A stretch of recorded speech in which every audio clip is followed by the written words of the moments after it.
At their reunion, so my family bought their vacation home. The text came on a Tuesday evening. I was curled up on our apartment sofa, finalizing the time-off request for the big Reynolds family reunion. Tom and I had been planning for months.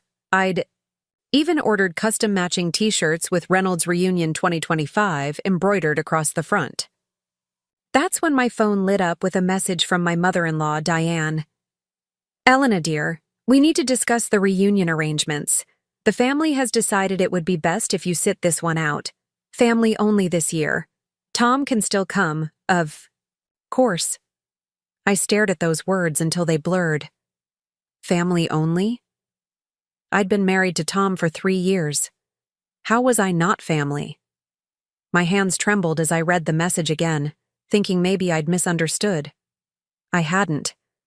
After 3 years of marriage, countless dinners where I'd smiled through thinly veiled criticism, and endless efforts to fit into the Reynolds world, I was being explicitly uninvited from their precious lakeside reunion.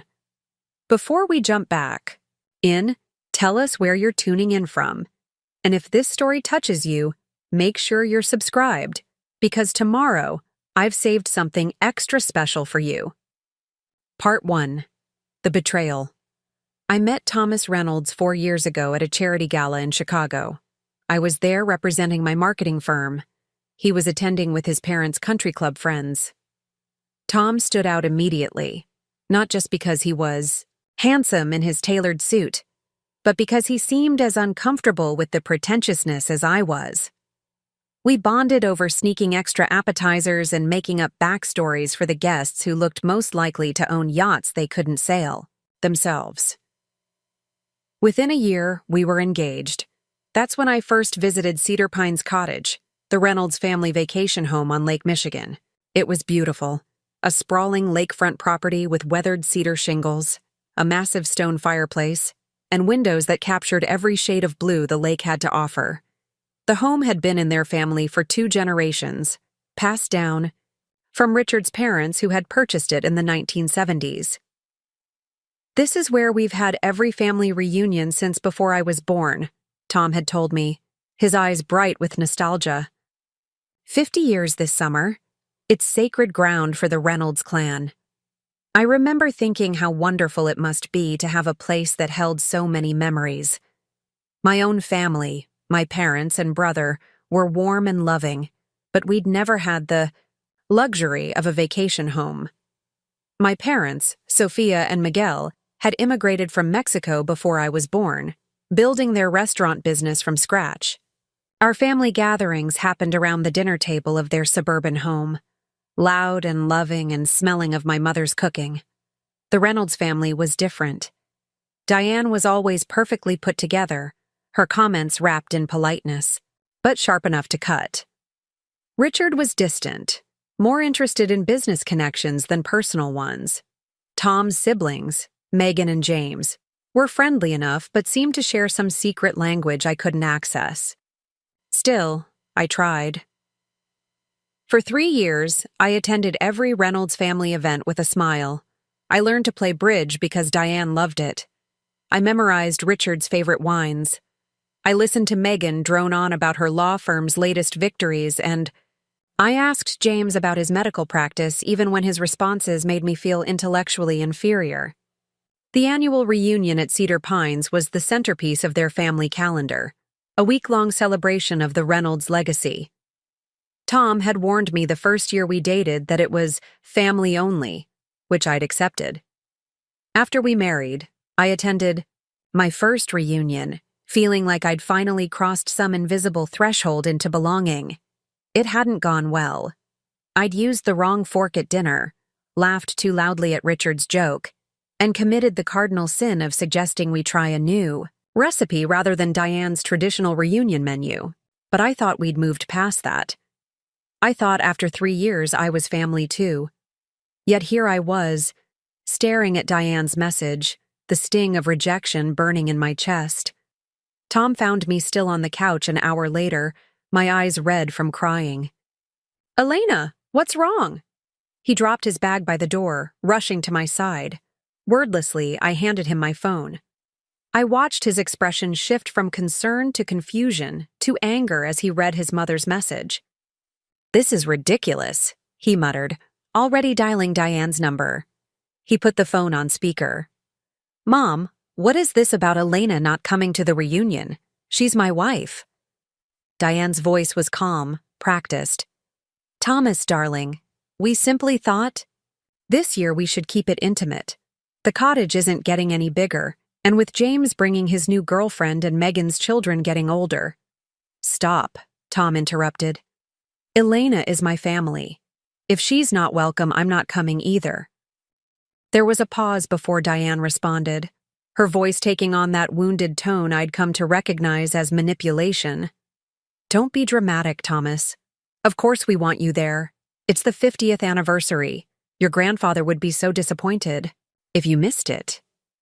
"Then I guess he'd be disappointed," Tom said firmly. "Elena and I are a package deal." Another pause, longer this time. "Let me talk to your father and get back to you." 2 hours later, the follow-up call came. I sat beside Tom as Richard's gruff voice filled our living room through the speakerphone. "Tom, your mother tells me you're making a fuss about the reunion arrangements." Tom's jaw tightened. "I'm not making a fuss, Dad. I'm standing by my wife." "Look, son." Richard's voice took on that patronizing tone I'd heard him use in business discussions. "There's nothing personal here. We've simply outgrown the space. Someone has to stay home, and Elena is the newest addition. She'll understand." "But James is bringing his new girlfriend," I said before I could stop myself. "We've been married for 3 years." The silence that followed was deafening. "That's different," Richard finally said. "Margot comes from the Hendersons. They're old family friends." And there it was, the truth laid bare. I wasn't from the right family. I didn't have the right background. Despite my education, my career success, my devotion to their son, I would always be the outsider. Tom's voice was cold when he responded, "Thanks for clearing that up, Dad. Elena and I won't be attending." After he hung up, we sat in silence, the weight of what had just happened settling between us. Tom reached for my hand, his voice soft but determined. "I'm sorry, Elena. I knew they could be elitist, but I never thought." He trailed off, shaking his head. "We'll do something else that weekend, just us." I squeezed his hand, fighting back tears. "It's not about the weekend, Tom. It's about them never seeing me as good enough." The next morning, I woke up early and made coffee, my mind racing. As I scrolled through my emails trying to distract myself, a notification from a real estate app caught my eye. Properties I might be interested in, based on my search history. I hadn't been searching for property. But there, at the top of the list, was a familiar cedar-shingled house on the shores of Lake Michigan, Cedar Pines Cottage, listed for sale, quietly, without any fanfare. The Reynolds' precious family vacation home was on the market. I nearly dropped my phone. Why would they sell? And why hadn't Tom mentioned anything? Unless he didn't know. As the pieces fell into place, a cold realization washed over me. The reunion wasn't about space constraints or family traditions. It was about selling the cottage without having to explain why. And they didn't want me there because they knew. I'd noticed things. Papers being signed, hushed conversations, final photographs being taken. I didn't say anything to Tom immediately. Instead, I called my father. "Papa, I need your real estate expertise," I said when he answered. I explained the situation, my voice trembling with hurt and anger. My father listened quietly. Miguel Martinez had built his life on seeing opportunities where others saw nothing. After establishing the family restaurant with my mother, he'd gradually moved into real estate investments, turning his immigrant's dream into a thriving portfolio. "Mi hija," he said when I finished, using the endearment from my childhood. "Send me the listing." 2 days passed. I went through the motions at work, came home to our apartment, and pretended everything was normal. Tom had called his siblings, who both feigned ignorance about my exclusion from the reunion. "Mom and Dad make the rules," James had said dismissively. Megan had been slightly more sympathetic, but ultimately unhelpful. "You know how they are about traditions." On Friday evening, my parents and brother showed up at our apartment unannounced, carrying takeout from their restaurant and serious expressions. "We need to talk," my mother said, embracing me tightly before turning to Tom with a warm but determined smile. "Both of you." Over my mother's famous chile rellenos, my father laid out what he'd discovered. Cedar Pines Cottage was indeed for sale, listed quietly with a realtor who specialized in high-end, discreet transactions. The Reynolds were asking well below market value, suggesting they needed to sell quickly. "They're in financial trouble," my father explained. "Richard's investment firm has been struggling. From what my contacts tell me, they're liquidating assets to cover losses." Tom looked stunned. "That's impossible. Dad would have said something." My brother Carlos raised an eyebrow. "Would he? From what Elena tells us, your father's pride is bigger than his common sense." Tom didn't argue. He knew it was true. "There's more," my father continued. Preparing and narrating this story took us a lot of time, so if you are enjoying it, subscribe to our channel. It means a lot to us. Now back to the story. The property isn't just undervalued. It's a steal. That location, that history, it's worth twice what they're asking. "Why are you telling us this?" I asked, though I was beginning to understand the gleam in my father's eye. My mother reached across the table to take my hand. "Because we're going to buy it." The room went silent. Tom's jaw literally dropped. "What?" we both said simultaneously. My father smiled, the same smile I'd seen when he'd signed the papers on his first investment property. "The Martinez family is going to buy Cedar Pines Cottage." "Papa, no," I shook my head. That's too much." "It's business," he replied simply. "A good investment, and—" He exchanged glances with my mother. "It's also personal. No one treats my daughter like she doesn't belong." Tom looked torn between shock and something like admiration. "Mr. Martinez, Miguel, I don't know what to say. That house has been in my family for— And now it will be in ours," my mother interrupted gently. "Sometimes, mijo, the universe has a way of balancing things." The plan was set in motion. My father would make an offer through a business entity, keeping our family name out of it until the deal was done. We wouldn't tell anyone. Not Diane, not Richard, not the siblings. Let them have their family-only reunion. They wouldn't know until after Labor Day weekend that their precious Cedar Pines cottage had found new owners. As my family left that night, my brother pulled me aside. "Stand tall, Hermana," he whispered. "You deserve to belong." I couldn't sleep that night, my mind racing with the audacity of what we were planning. Part of me felt vindicated, imagining the looks on their faces when they discovered the truth. But another part felt sad, recognizing that this would drive an irreparable wedge between Tom and his family. When I finally whispered my concerns to Tom in the darkness of our bedroom, he pulled me close. "Elena, I've watched you bend over backwards for 3 years trying to fit into their world. I've seen you swallow their subtle insults, accommodate their traditions, and still show up with a smile. But this message, explicitly excluding you, that's where I draw the line." He kissed my forehead. "If they can't accept my wife, they don't accept me. And honestly, if they've been hiding financial problems instead of just talking to me like an adult, that tells me everything I need to know about how they view our relationship." "Are you sure?" I asked, still uncertain. "This is your family history we're talking about." Tom was quiet for a moment. "My family history isn't in a building, Elena. It's in the memories. And lately, those memories have been tainted by watching how they treat you." He squeezed my hand.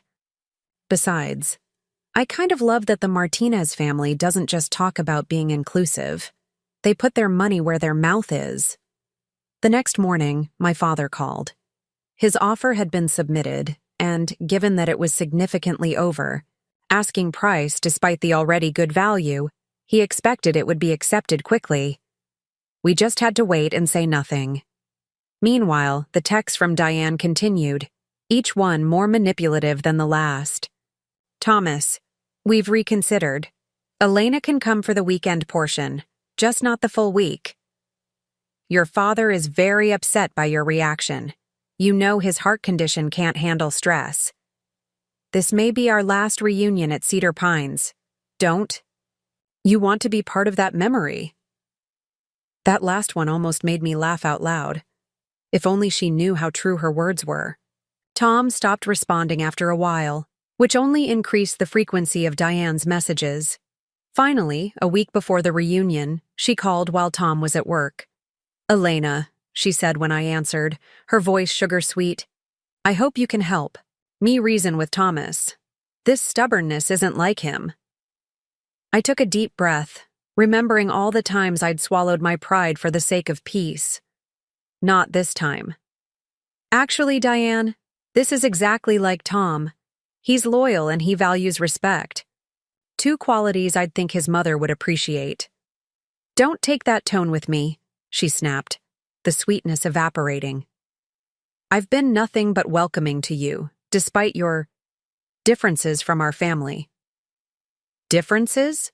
I repeated. You mean my ethnicity? My middle-class background? Please, Diane, be specific about what makes me unworthy of your precious reunion. She gasped as if I'd slapped her. That's not what I meant. We just have traditions, ways of doing things, and I've respected all of them, I cut in. I've learned your recipes, played your games, listened to your stories. But it's never enough, is it? Because no matter what I do, I'll never be a Henderson or a Whitfield or whatever other old family name you respect. The silence on the other, and told me I'd hit the mark. Tell Tom whatever you want about this conversation, I continued, finding strength in finally speaking my truth. But know this. You didn't just reject me with that message.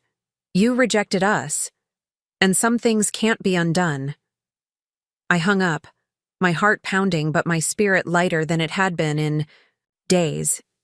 That evening, as Tom and I were discussing our alternative plans for the reunion weekend, my father called with news. The offer had been accepted.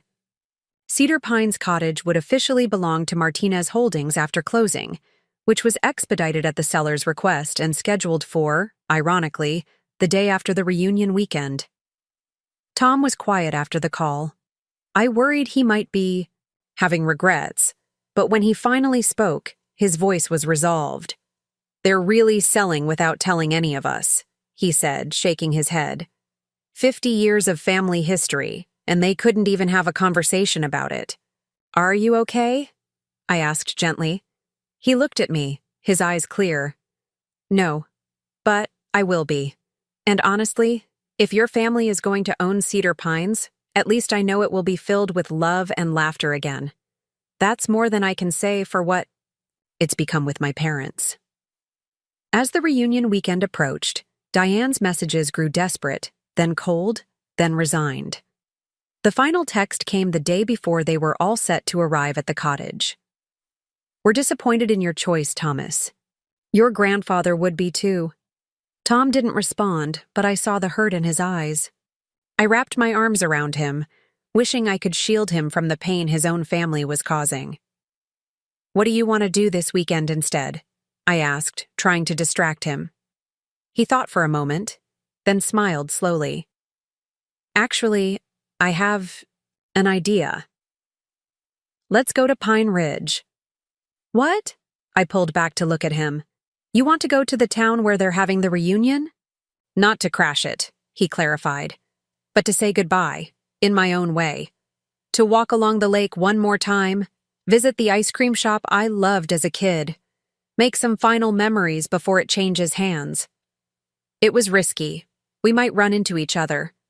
But somehow, I understood his need for closure. So that Friday afternoon, we packed overnight bags and made the 3-hour drive to Pine Ridge, booking a room at a small inn on the opposite side of the lake from Cedar Pines. The evening was warm, the late summer sun lingering on the horizon as we walked along the public beach. Tom was quiet, occasionally pointing out landmarks from his childhood. The dock where he'd learned to fish with his grandfather, the ice cream shop that still had the same striped awning, the tree where he'd carved his initials as a teenager. "Will you miss it?"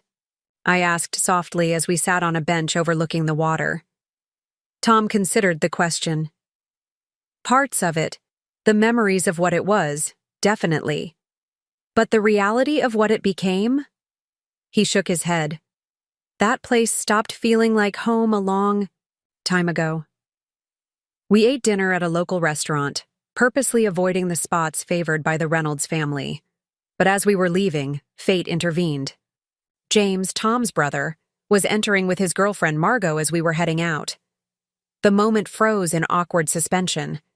James looked genuinely shocked to see us, while Margot, whom I'd never met, smiled with uncertain politeness. "Tom? Elena?" James recovered first. "What are you doing here? Mom said you weren't coming." "We're not," Tom replied evenly. "We're staying at the Lakeside Inn. Just wanted one last weekend in Pine Ridge." James's brow furrowed. "One last weekend? What are you talking about?" Tom and I exchanged glances. He hadn't planned to confront his family this way, but now that we were here, the truth hovered between us. "I think you'd better ask Mom and Dad about that," Tom said finally. "Enjoy your dinner." He took my hand and led me past them, but James caught his arm. "Wait, what's going on? Are you selling your condo or something?" Tom turned back, his expression hardening. "No, James. But someone's selling something. Again, ask Mom and Dad." We left James standing there confused, Margot whispering questions beside him. The ride back to our inn was tense. Tom's knuckles were white on the steering wheel. "He doesn't know," I said quietly. "None of them do." "That's my point," Tom replied. "We're supposed to be family, but they're selling our family home without even telling us. And then they have the nerve to exclude you because you're not family enough?" He hit the steering wheel with his palm. The hypocrisy is unbelievable. Back at the inn, we tried to salvage the evening, but the encounter with James had cast a shadow over our attempt at a peaceful goodbye. Tom tossed and turned all night, and I lay beside him, wondering if we'd made a mistake by coming here. The next morning, we decided to leave early, to avoid any more uncomfortable run-ins. But as we were loading the car, a text came through. On Tom's phone. "James, Dad just told us. They're selling Cedar Pines." When were they going to tell us? After the last reunion? Tom stared at the message, then showed it to me. "What do you want to do?" I asked. He thought for a moment, then typed a response. "Tom, exactly. But they didn't even have the courage to tell me directly. I found out because Elena saw the listing." The reply came quickly. "James, are you serious? When?" "Tom, days ago. That's why we came this weekend, to say goodbye." There was a long pause before the next message arrived. "James, Megan and I are at the cottage now. Come over. They need to face all of us." I watched Tom's face, seeing the conflict there. "You don't have to go," I said. "We can just drive home." He shook his head. "No, I need to do this. But Elena," he took my hands in his, "I don't want you to have to face their coldness again." "I'll be right beside you," I said firmly. "We're a team, remember?" The drive to Cedar Pines took less than 15 minutes, but it felt like hours. As we pulled into the familiar gravel driveway, I saw several cars already parked. James's, sleek BMW, Megan's family SUV, and Richard and Diane's Mercedes. Tom parked behind them and turned off the engine, taking a deep breath. "Ready?" I asked. He nodded, reaching for my hand as we walked up the path to the front door. We didn't. Need to knock. The door swung open before we reached it. Megan stood there, her expression a mix of anger and relief. "Thank God you're here," she said, pulling Tom into a quick hug before stepping back to let us in. "It's a complete mess." The living room looked like a battlefield. Richard stood by the fireplace, his face flushed. Diane sat rigidly on the sofa while James paced by the windows that overlooked the lake. Margot was nowhere to be seen, probably sent away for this family matter. "Well," Richard said when he saw us, "I suppose we should thank you for blowing up our weekend, Thomas." Tom's jaw tightened. "I blew up the weekend? You were going to sell our family home without telling any of us, and somehow I'm the problem?" "We were going to announce it this weekend," Diane cut in, her voice brittle, "once everyone was together." "Except Elena," I said quietly. All eyes turned to me. Diane's expression hardened. "This is a family matter," she said dismissively. "Exactly," Tom replied. "And Elena is my family." He looked around at his siblings. "Did they tell you why they're selling? The real reason?" Megan frowned. "Dad said it was time to downsize, that maintaining the cottage was becoming too much." Tom laughed without humor. "Try again, Dad. Tell them the truth." Richard's face darkened. "That's enough, Thomas. You have no right." "No right?" Tom's voice rose. "This cottage has been presented to us our entire lives as our inheritance, our legacy.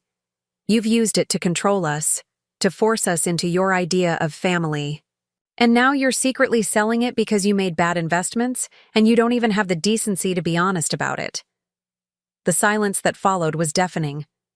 James stopped pacing. Megan's mouth fell open. "Is that true?" she finally asked. "Are you in financial trouble?" Richard and Diane exchanged glances. Diane looked away first, her perfect posture finally faltering. "Your father's firm has faced some setbacks," she admitted reluctantly. "We need to liquidate certain assets." "Setbacks?" Richard exploded. "The firm is on the brink of collapse. Everything's mortgaged to the hilt. This cottage is the only thing we own free and clear, and if we don't sell it, we'll lose everything." The raw admission hung in the air. I'd never seen Richard so undone, his carefully cultivated image of success crumbling before our eyes. "Why didn't you tell us?" James asked, his voice uncharacteristically gentle. "We could have helped." Richard shook his head. "It's too far. Gone for that." He looked at Tom, his expression a mix of anger and shame. "How did you find out?" Before Tom could answer, I spoke up. "I saw the listing online. It wasn't hard to figure out what was happening, especially when you specifically uninvited me from the reunion.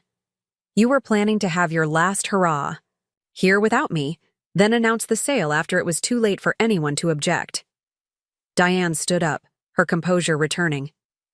"You make it sound so calculated. We were trying to protect the family from unnecessary pain." "By excluding me?" I challenged. "How does that protect anyone?" "You wouldn't understand," she snapped. "This place represents generations of Reynolds history. We wanted one last perfect reunion before selling it to strangers?" Tom interrupted. "Because that's what's happening. You found a buyer, didn't you?" Richard nodded reluctantly. "The offer came in last week. Well over asking price. We signed the papers on Tuesday." Tom glanced at me, a silent question in his eyes. I gave him a slight nod. "Did they tell you who the buyer is?" he asked his siblings. Megan shook her head. "Does it matter?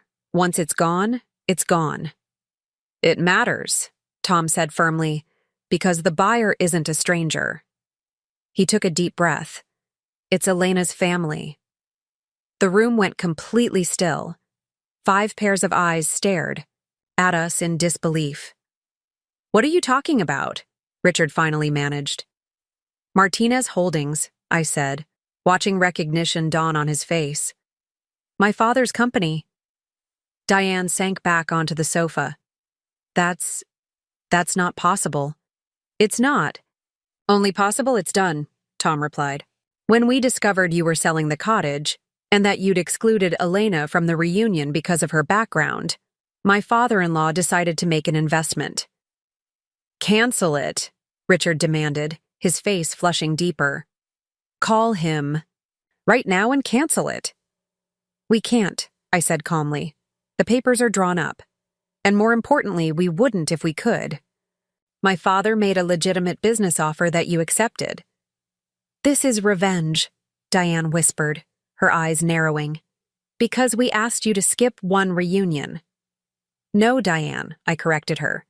This is consequence. You made it clear that I would never be family to you, no matter how hard I tried.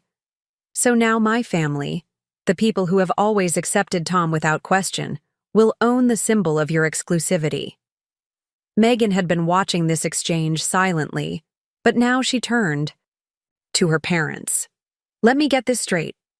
You exclude Elena from the reunion because she's not family enough, but you're perfectly happy to sell our family home to her father? Do you not see the hypocrisy there? We didn't know it was her father, Richard exploded. Would it have mattered?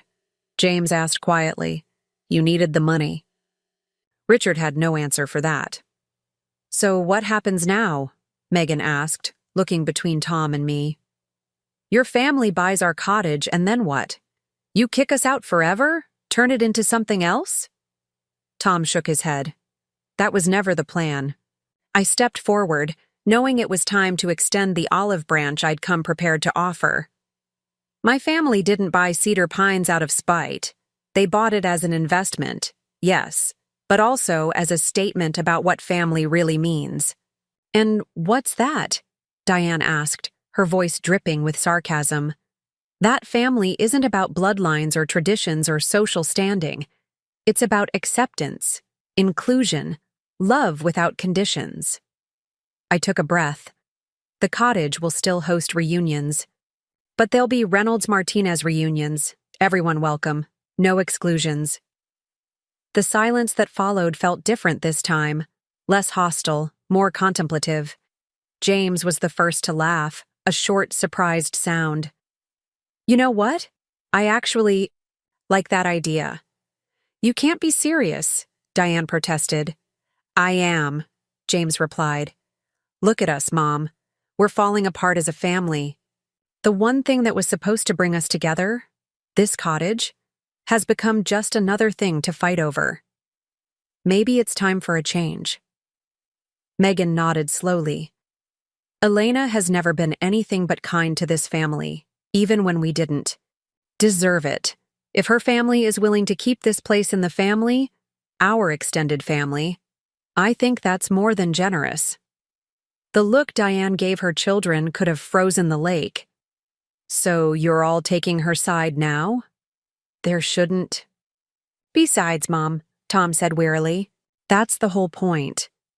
Elena and I are married. Her family is my family. That's how it works. Richard had been uncharacteristically quiet, staring out the window at the lake. Now he turned, his shoulders slumped in a way I'd never seen before. We don't have a choice, he said, his voice flat. We need the money. The sale goes through. That's not quite true, I countered. We do have choices about what happens after the sale.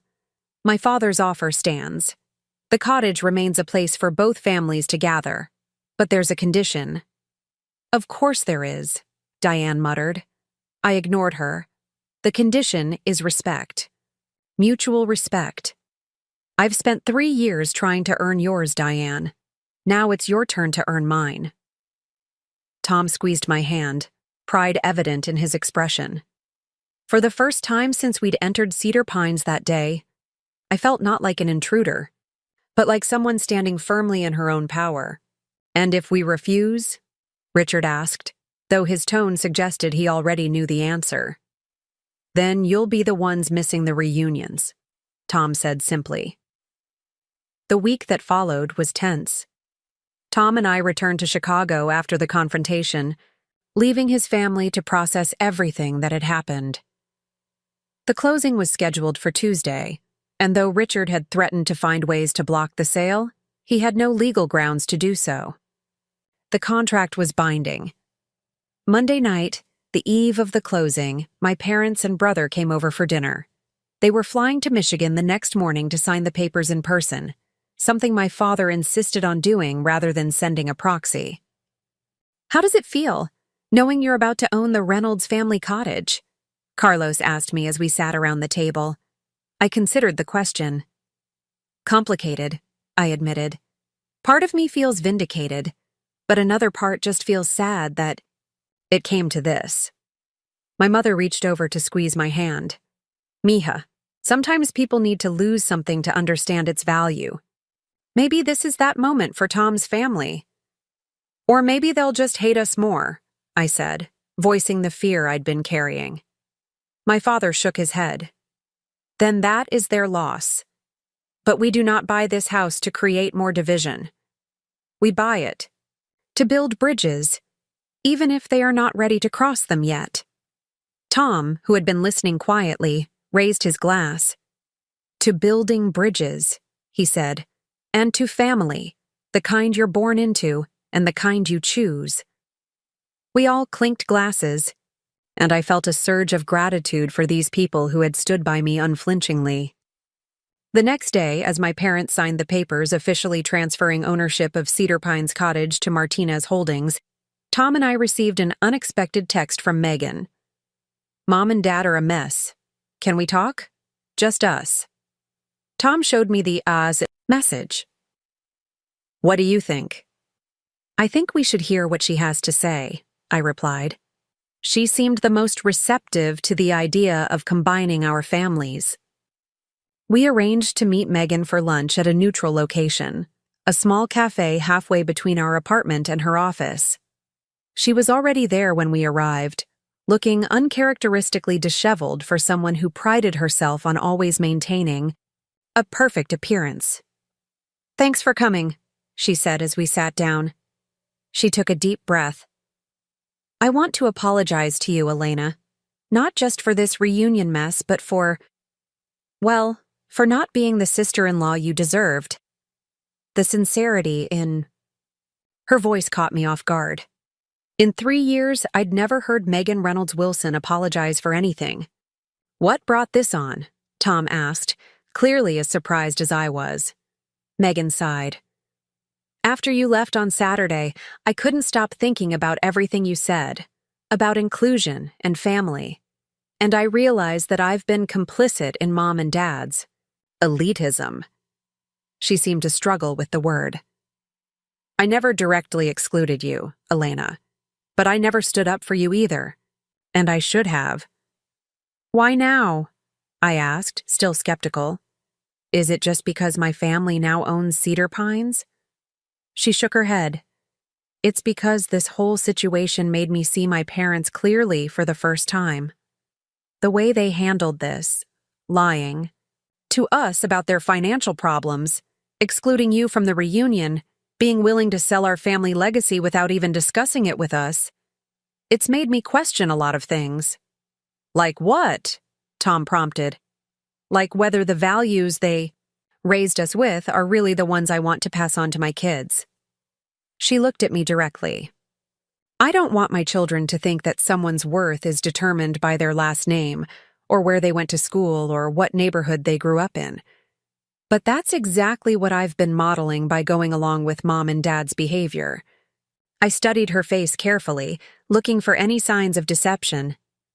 All I found was exhaustion and what appeared to be genuine remorse. "I appreciate you saying that, Megan," I said finally. "But words are easy. Your parents have spent 3 years showing me exactly where I stand with them." "I know," she replied, her voice quiet. "And I can't undo that. I can only try to do better going forward." She hesitated, then added, "Which brings me to the reason I wanted to meet. James and I have been talking. We want to be part of whatever reunions happen at Cedar Pines in the future, with both families." Tom's eyebrows shot up. "Seriously? What about Mom and Dad?" Megan sighed. That's their choice to make. But we've made ours.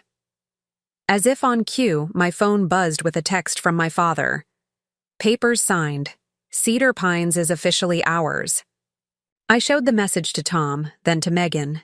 She nodded, a complex mix of emotions crossing her face. So it's done, she said. It feels strange. That place has been ours my whole life. It still can be, I offered, just in a different way. What are you planning to do with it? She asked. Will you renovate?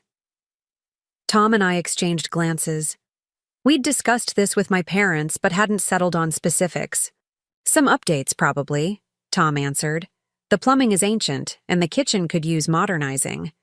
But the character of the place, that's what makes it special. We want to preserve that. I nodded. My parents suggested we spend some time there first before making any major changes, get a feel for the space. When will you go? Megan asked. This weekend, I replied. My parents want us all to go together, a kind of ceremonial first visit as the new owners. Megan was quiet for a moment, then asked hesitantly, would it be completely inappropriate if James and I joined you? Not for the whole weekend, maybe just for dinner one night? The request took me by surprise. I looked at Tom, who seemed equally startled. Are you sure that's what you want? He asked his sister. It might be. Awkward. She smiled faintly. More awkward than this lunch? I doubt it. Her expression grew serious. Look, I meant what I said about doing better. This seems like a good place to start. After discussing it with my parents that evening, we extended the invitation to Megan and James for Saturday dinner at Cedar Pines. To my amazement, they both accepted. What about your parents? My mother asked Tom as we finalized plans. Should we invite them too? Tom shook his head. They're not ready. Megan told me Dad's pride is still too wounded and Mom... He trailed off. Mom is being Mom. My... Mother nodded, understanding. Some wounds need time to heal before the bandage comes off. My father was less diplomatic. They need to swallow their pride, but that is a dish that goes down very slowly for some people. As we packed for our first weekend at Cedar Pines as its new owners, I found myself experiencing a strange mix of emotions. There was triumph, yes, a vindicating sense that justice had been served. But there was also nervousness. What if owning the cottage didn't feel the way I'd imagined? What if Megan and James's apparent change of heart was just for show? You're overthinking, Tom said Friday morning as he caught me staring at my half-packed suitcase. I can practically hear the gears turning in your head. I smiled weakly. Is it that obvious? He sat beside me on the bed. Only to someone who knows you as well as I do. He took my hand. What's really bothering you? I sighed. What if this doesn't fix anything? What if all we've done is pour gasoline on the fire? Then we'll deal with it, he said simply. Together. His confidence steadied me, as it always did. By that afternoon, we were on the road to Pine Ridge, following behind my parents' car. My brother Carlos had brought his girlfriend Maria, making it a true family affair. The moment we pulled into the driveway of Cedar Pines, everything felt different. This wasn't a visit to the Reynolds vacation home anymore. This was arriving at a place that belonged, in part, to me. My father got out first, standing tall as he looked up at the cedar-shingled structure. He'd worked all his life to provide for his family, starting with nothing but determination and the support of my mother. Now here he was, holding the keys to a lakefront property that represented everything he'd achieved. What do you think, Papa? I asked, coming to stand beside. He put his arm around me. I think this place has been waiting for some Martinez spirit, he said, his voice gruff with emotion. We walked through the house together, taking in its familiar yet different atmosphere. The furniture was still there. The sale had included most of the furnishings, but already my mother was making plans. These curtains must go, she declared in the main living room. And we need more color. Some pillows, perhaps, in turquoise and orange. My father laughed. Slow down, Sophia. We've owned the place for less than a day. And that is one day too long for these sad beige drapes, she retorted, making us all chuckle. As we settled in, claiming bedrooms and unpacking groceries, I watched Tom carefully. This had been his family's sanctuary for generations. Now he was here as a guest of my family, in a way. But if he felt uncomfortable, he didn't show it. Instead, he moved through the space with the same ease he always had, pointing out quirks of the old house to my brother and sharing stories of summers spent here. The third step on the back porch always creaks, he told Carlos as they brought in coolers. And that window in the upstairs bathroom sticks when it's humid. By evening, the cottage felt alive in a way I'd never experienced during Reynolds' family gatherings. My mother had taken over the kitchen, filling it with the scents of her cooking. My father and brother were setting up a bonfire down by the lake.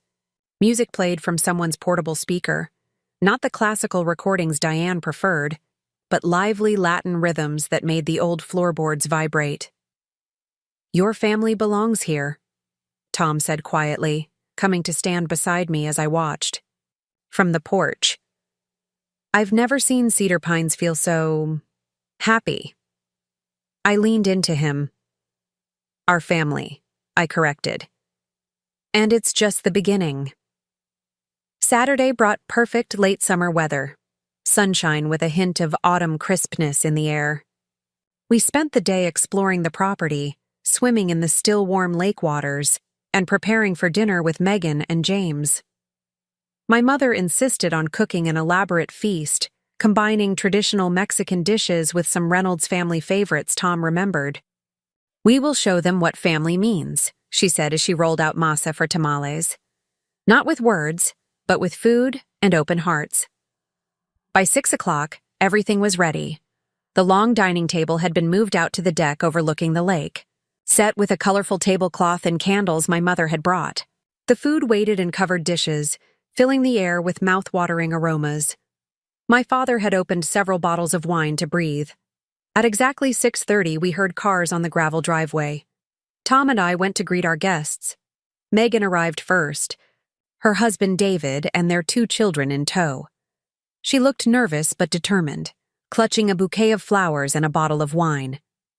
"I hope it's okay that I brought the kids," she said. "They've been asking about the cottage non-stop since they heard it was sold." "Of course it's okay," I assured her, accepting the flowers with genuine appreciation. This place is meant for families. James and Margot arrived minutes later, both looking apprehensive. James had the stiff posture I recognized from formal Reynolds gatherings, the one that signaled discomfort masked as dignity. "Thank you for having us," he said formally, handing Tom a gift bag. "It's strange to be a guest here." "Strange for us too," Tom admitted. "But good strange, I think." The initial introductions were awkward. My boisterous, affectionate family contrasted sharply with the more reserved Reynolds siblings.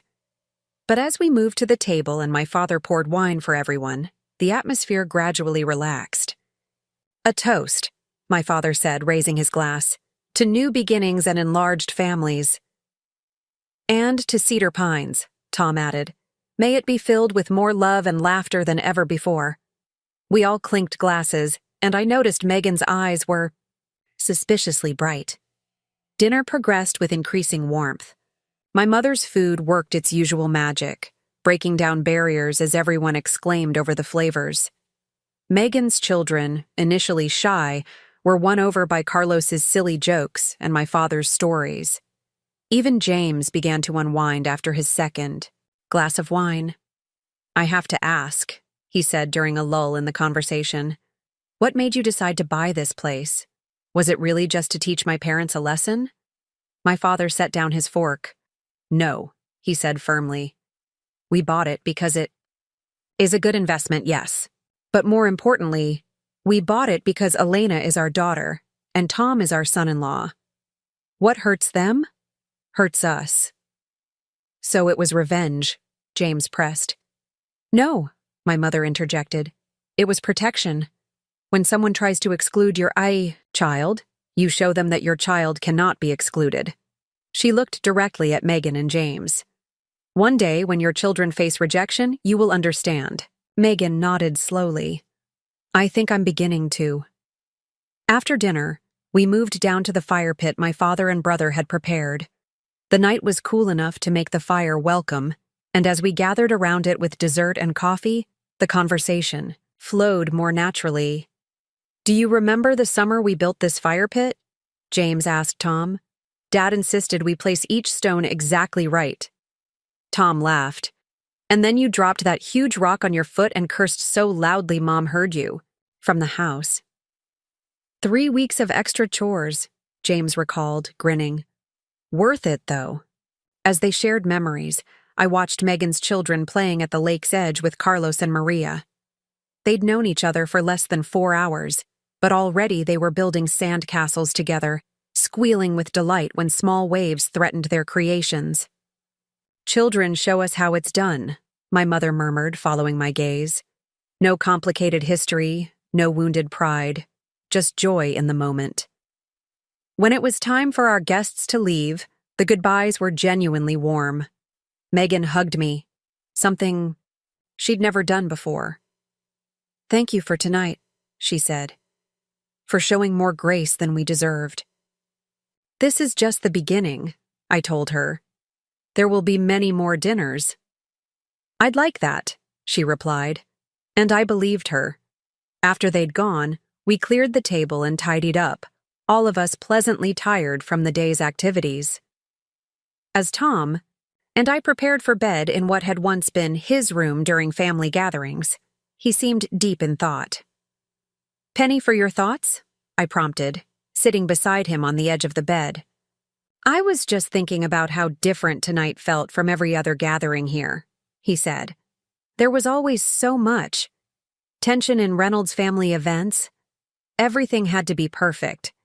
Everyone had to behave just so. He shook his head. Tonight was messy and loud and real. Is that a good thing? I asked. He pulled me close. It's the best thing. I think Cedar Pines has been waiting for this kind of life for a long time. The next morning, as we were enjoying a late breakfast, on the deck Tom's phone buzzed. He checked it, his expression shifting from surprise to concern. It's my mom, he said. She wants to meet, just the two of us. I felt a flutter of anxiety. Are you going to? He looked at me. Do you think I should? Part of me wanted to say no.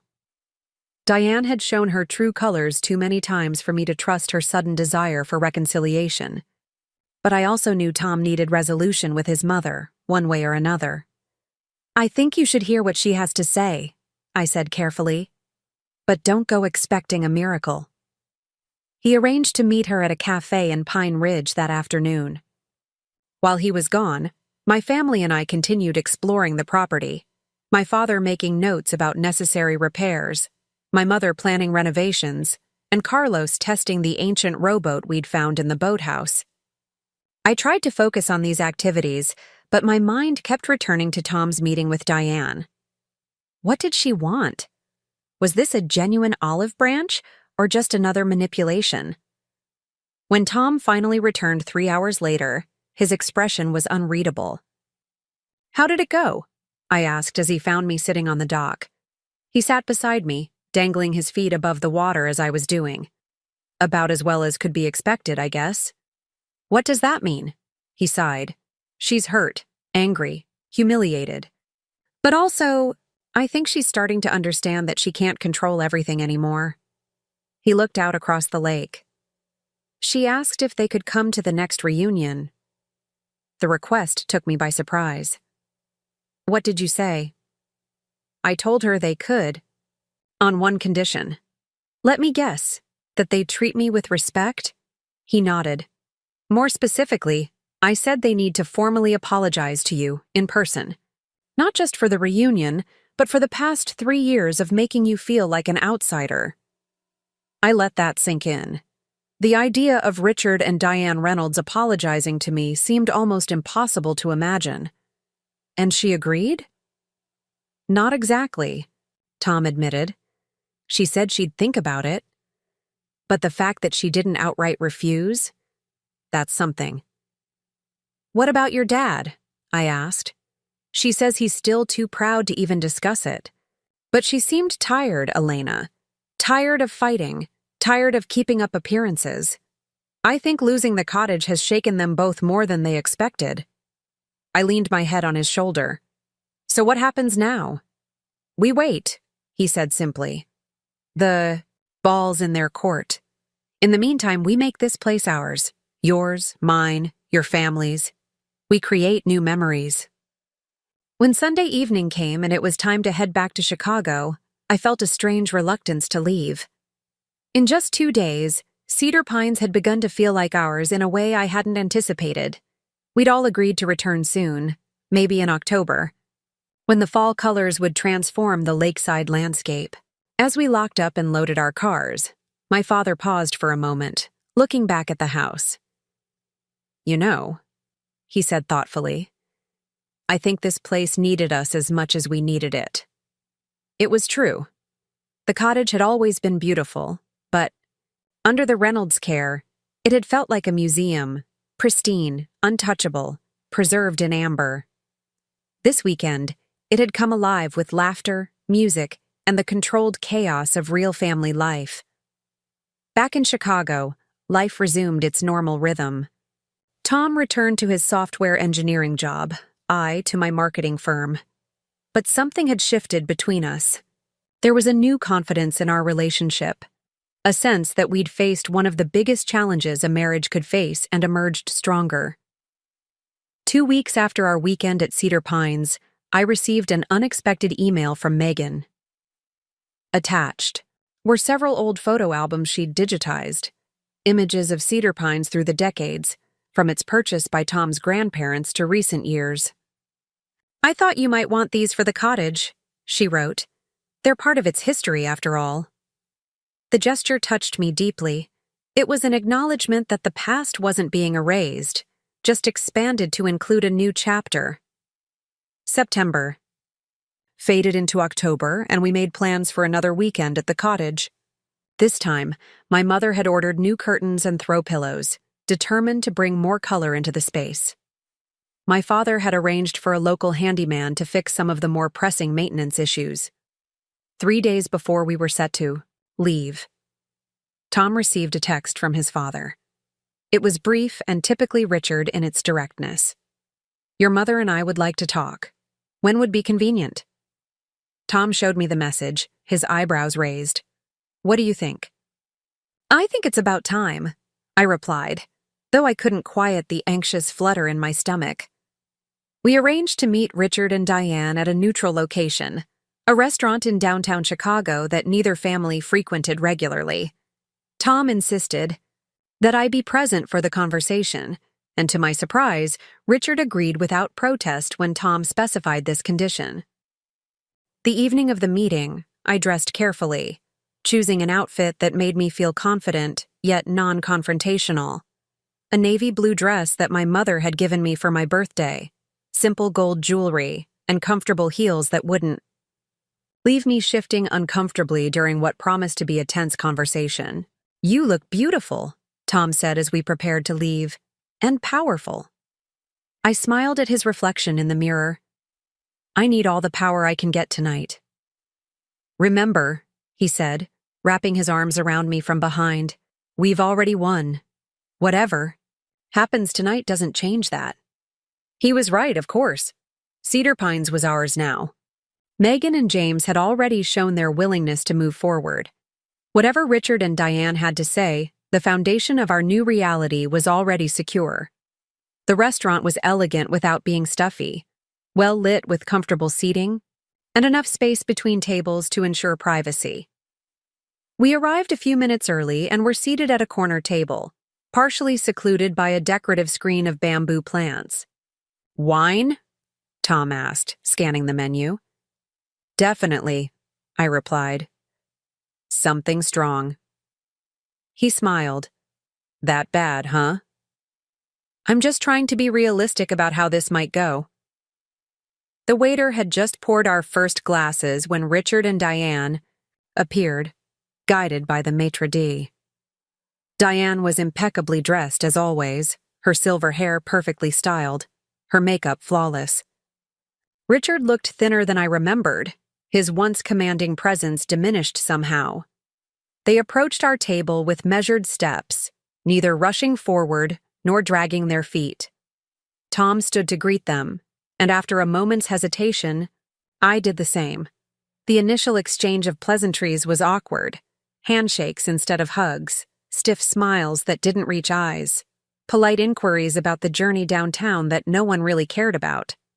Once they were seated and had ordered their own drinks, an uncomfortable silence fell. Tom looked at me, then at his parents, clearly waiting for them to begin. Richard cleared his throat. Thank you for agreeing to meet with us. Of course, Tom replied neutrally. Another silence stretched between us. The waiter returned with Richard and Diane's drinks, giving us a momentary distraction. Finally, Diane spoke. This isn't easy for us, she said, her voice tight with control. I imagine not, I replied, surprising myself with my directness. Her eyes flickered to mine, then away. No, I suppose you would understand that. Richard took a sip of his scotch, then set it down with deliberate care. We've been doing a lot of thinking over the past month, about the cottage, about the reunion, about many things. And, Tom prompted when his father paused. Richard exchanged glances with Diane, who gave him a slight nod. He continued, We behaved poorly. That's the simplest way to put it. We were wrong to exclude Elena from the reunion, and we were wrong not to be honest about the cottage. The admission hung in the air between us. It wasn't quite an apology, but from Richard Reynolds, it was unprecedented. Why? Tom asked. I still don't understand why you thought excluding. My wife was acceptable regardless of your financial situation. Diane fidgeted with her napkin, smoothing non-existent wrinkles. We were embarrassed, she finally said. The financial problems. Richard's firm. It was all falling apart, and we couldn't face telling everyone. We thought, if we had one, last perfect reunion, we could at least preserve that memory. And Elena wasn't part of that perfect picture? Tom's voice had an edge to it. Diane flinched. It wasn't about Elena specifically. It was about maintaining the illusion that nothing had changed. Having someone who wasn't raised with our traditions. Someone who might notice things weren't quite right. So it was because I'm observant? I cut in. Or because I'm Hispanic? Or middle class? Which part of me didn't fit your perfect reunion? Richard surprised me by answering directly. All of it, he said bluntly. And that's our failing, not yours. The honesty was startling. I'd expected deflection, not admission. We've never been good at change, he continued. Our whole lives have been built on certain expectations, certain ways of doing things. When those foundations started crumbling, he shook his head. We made bad decisions, hurtful decisions. Like lying to your own children about selling their inheritance? Tom's voice was quiet but firm. Yes, Richard acknowledged. Like that. The waiter returned to take our dinner orders. The interruption gave me time to absorb what was happening. Richard and Diane Reynolds, the people who had made me feel inferior for 3 years, were actually admitting their mistakes. Not with flowery apologies or dramatic self-flagellation, but with simple, direct acknowledgments. When we'd ordered and the waiter had departed, Diane reached across the table toward me, stopping just short of touching my hand. Elena, she said, and I realized her voice was trembling slightly. What we did was unforgivable. Excluding you from the reunion, treating you as less than family. These past years, we can't undo any of it. But we want you to know that we regret it deeply. I studied her face, looking for signs of the manipulation I'd come to expect. But all I saw was exhaustion and what appeared to be genuine remorse. "Why now?" I asked. "Because we own the cottage? Because Megan and James have chosen sides? Or has something actually changed?" Richard answered. "Losing the cottage was illuminating. It made us confront realities we'd been avoiding. Not just financial ones, but personal ones too." He looked at Tom. "We've always been proud of you, son. Your success, your independence. But we never really understood your choices, including your choice of wife." I tensed, waiting for the backhanded compliment that would inevitably follow. But Richard surprised me again. "We didn't understand because we didn't try to understand. We measured everything, and everyone, against our narrow definition of what was suitable. And in doing so, we missed seeing what was right in front of us. That Elena has brought more joy and authenticity into your life than we ever managed to." Diane nodded, her eyes shining with unshed tears. "Megan told us about the dinner at Cedar Pines, about how different it felt, warmer, more alive." She swallowed hard. "She said her children can't stop talking about Elena's family, about how much fun they had. That's never happened after our reunions." Our food arrived, creating another pause in the conversation. I was grateful for the interruption, needing a moment to process what I was hearing. Was this truly happening? Were Richard and Diane Reynolds actually seeing me, seeing us, clearly for the first time? "What exactly are you hoping for here?" Tom asked once the waiter had left. "What do you want from us?" Diane looked at Richard, who nodded encouragingly. She turned back to us. "We want to be part of your lives, both of your lives. Properly, this time." She took a deep breath. "And yes, we'd like to be included in future gatherings at Cedar Pines, if you'll have us. But we understand that has to be earned." "It does," I said firmly. "Trust isn't rebuilt overnight." "We know," Richard replied. "We're prepared to take whatever steps are necessary to make amends." Dinner progressed with less tension than I'd expected. We didn't magically become a perfect, harmonious family, but there was a new openness in our conversation. Richard spoke about his firm's collapse with a humility I'd never witnessed from him before. Diane asked genuine questions about my work, my family, my perspective on things. By dessert, we'd reached a tentative understanding. Richard and Diane would be invited to the next gathering at Cedar Pines, Thanksgiving, which my parents had already begun planning. It would be a true blending of families, with all the potential awkwardness and beauty that entailed. As we parted outside the restaurant, Diane hesitated, then stepped forward to embrace me. The hug was stiff and uncertain, but it was a gesture she'd never made before. "Thank you for hearing us out," she whispered. "We don't deserve your graciousness." "No," I agreed as I stepped back. "But that's how family works sometimes. We give each other chances we don't necessarily deserve." In the taxi heading home, Tom was quiet, lost in thought. I slipped my hand into his. "You okay?" He squeezed my fingers. "I think so. It's just..."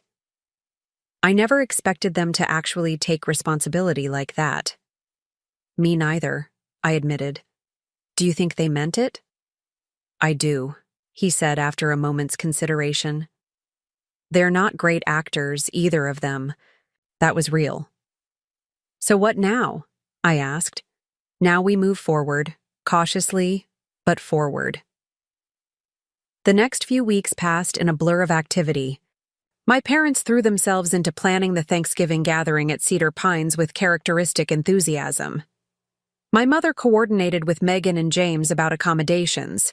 The siblings and their families would stay at a nearby bed, and breakfast, coming to the cottage during the days. Richard and Diane would do the same, an arrangement that gave everyone necessary space while still enabling family time. Tom and I made several weekend trips to the cottage, supervising repairs, and gradually making the space our own. We replaced the ancient plumbing in the main bathroom, updated some of the electrical wiring that had begun to show its age, and repainted several rooms in warmer, more vibrant colors than the Reynolds had preferred. "What do you think of this? For the living room?" I asked Tom one Saturday, showing him a paint sample in a rich terracotta shade. He studied it, then looked around at the currently beige walls. "It's bold," he said, "but I like it. It feels more like you." I smiled. "More like us, I hope." With each change, the cottage felt less like a Reynolds heirloom and more like a Martinez Reynolds home. My mother's colorful curtains now framed the lake views. My father had repaired the old boat dock, adding comfortable seating for sunset watching. We'd hung family photos throughout the house, not just Reynolds memories, but Martinez ones too, and new pictures from our blended gatherings. One evening in early November, as we sat on the newly renovated deck watching the sun set over the lake, Tom put his arm around me. "Thank you," he said simply. "For what?" "For turning what could have been the end of something into the beginning of something better." He gestured toward the cottage behind us. This place was dying under my parents' care, becoming a museum of past glories rather than a living home. You and your family brought it back to life. I leaned into him, soaking in his warmth as the evening air grew chilly. We all need renewal sometimes. Places, people, relationships. Nothing stays the same forever. "Speaking of renewal," Tom said, his tone shifting to something more hesitant, "I've been thinking about something." "Hmm?" "What would you think about renaming the cottage?" I turned to look at him, surprised. "Renaming it? But it's always been Cedar Pines." "Exactly," he said. "It's always been a Reynolds place, but it's not anymore. It's ours together." I thought maybe giving it a new name would symbolize the fresh start. The idea resonated with me more than I expected. "What did you have in mind?" He smiled. "That's where I'm stuck. I want it to represent both of us, both our families." We brainstormed ideas as darkness fell around us, laughing at some of the more ridiculous combinations of our family names. Eventually, we settled on Lake Haven, simple but meaningful, representing what the place had become for all of us. A haven where family bonds could heal and strengthen. The weekend before Thanksgiving, we made one final trip to prepare the cottage for the upcoming celebration. My parents would arrive Tuesday, with the Reynolds and their families joining us Thursday morning. It would be the first time all of us were together in the same place, a thought that still gave me moments of anxiety despite the progress we'd made. As we drove up to the cottage, I noticed something different about the exterior. The old wooden sign that had proclaimed Cedar Pines for decades was missing from its post by the driveway. "Did you take down the sign last time?" I asked Tom as we unloaded the car. He shook his head, looking equally puzzled. "No. Maybe it fell down in that windstorm last week." We investigated but found no sign of the old marker. Instead, we discovered fresh dirt around the signpost, as if someone had been digging there recently. "Strange," Tom murmured. "I'll check with the handyman. Maybe he removed it for some reason." We put the mystery aside and focused on getting the cottage ready, cleaning, stocking the pantry and refrigerator, preparing guest rooms, and setting up extra tables for the Thanksgiving feast. By Sunday evening, everything was in order. As we made one final inspection of the exterior before leaving, a pickup truck turned into the driveway. It was Eduardo, the local handyman who had been helping with renovations. "Ah, good. You are still here," he called as he parked. "I finished it sooner than I expected." "Finished what?" I asked, approaching the truck. Eduardo grinned and lowered the tailgate, revealing a beautifully crafted wooden sign. The wood was polished cedar, the lettering hand-carved and painted, in a deep, rich blue. Lake Haven. "But how?" I began, then stopped as understanding dawned. I turned to Tom. You did this. He nodded, looking slightly embarrassed. I called Eduardo last week after we decided on the name. I wanted it to be a surprise. Eduardo handed the sign to Tom. Where do you want it? We walked together to the signpost by the driveway. Tom hesitated, then offered the sign to me. Would you like to do the honors? Tears pricked my eyes as I accepted it, feeling the solid weight of the wood in my hands. This simple object represented so much. Our journey, our struggles, our triumph, our hope for the future. Together, Tom and I secured the new sign to its post. Eduardo helped us ensure it was level and stable, then bid us goodnight. As his truck disappeared down the driveway, Tom and I stood arm in arm, admiring our handiwork. Lake Haven, I read aloud, the words feeling right on my tongue. I love it. It's a promise, Tom said quietly, that this place will always be a haven for both our families, no matter what. I rested my head on his shoulder. Even for your parents? Even for them, he confirmed, if they're willing to meet us halfway. The drive back to Chicago that evening felt different from previous returns. Usually, I experienced a mixture of reluctance to leave the peaceful lakeside and relief to return to the familiar routines of our apartment. This time, I felt only anticipation. Eager for the Thanksgiving gathering that would truly inaugurate Lake Haven as our shared family space. Monday morning, I returned to work to find an envelope on my desk. It had been hand-delivered according to my assistant, who couldn't tell me anything about the messenger except that it was an older woman, very well dressed. Inside was a small, elegantly printed card. The message was brief, but clear. Elena, thank you for your graciousness. We are looking forward to Thanksgiving and a new beginning. Diane. I studied the card, running my fingers over the embossed Reynolds family crest at the top. It was such a Diane gesture, formal, proper, exactly what etiquette would dictate in this situation. But the fact that she had personally delivered it rather than simply mailing it suggested an effort beyond mere obligation. I tucked the card into my purse and turned my attention to work, clearing my schedule for the upcoming holiday break. That evening, I showed the card to Tom. Progress, he said, his expression a mix of surprise and approval. Small steps, but in the right direction. Tuesday morning, we loaded our car for the third time in as many weeks and set off for Lake Haven, this time planning to stay through the weekend. My parents had already arrived the night before, eager to begin preparations for the feast. As we turned onto the now familiar lakeside road, Tom reached over to squeeze my hand. Nervous? He asked. A little, I admitted. But mostly just ready. Whatever happens, we've created something beautiful here. He smiled, lifting my hand to kiss it gently. Yes, we have. The cottage came into view as we rounded the final bend, and I felt a surge of pride at the sight of our new sign, gleaming in the morning sunlight. The cedar shingles of the house glowed warmly against the backdrop of pine trees, and smoke curled invitingly from the chimney. My parents emerged from the front door as we pulled into the driveway, my mother wiping her hands on her apron, my father grinning broadly. Finally! My mother called as we stepped out of the car. I was beginning to think you'd changed your minds about Thanksgiving. I laughed, embracing her. We're right on time, Mama. The turkey doesn't even arrive until tomorrow.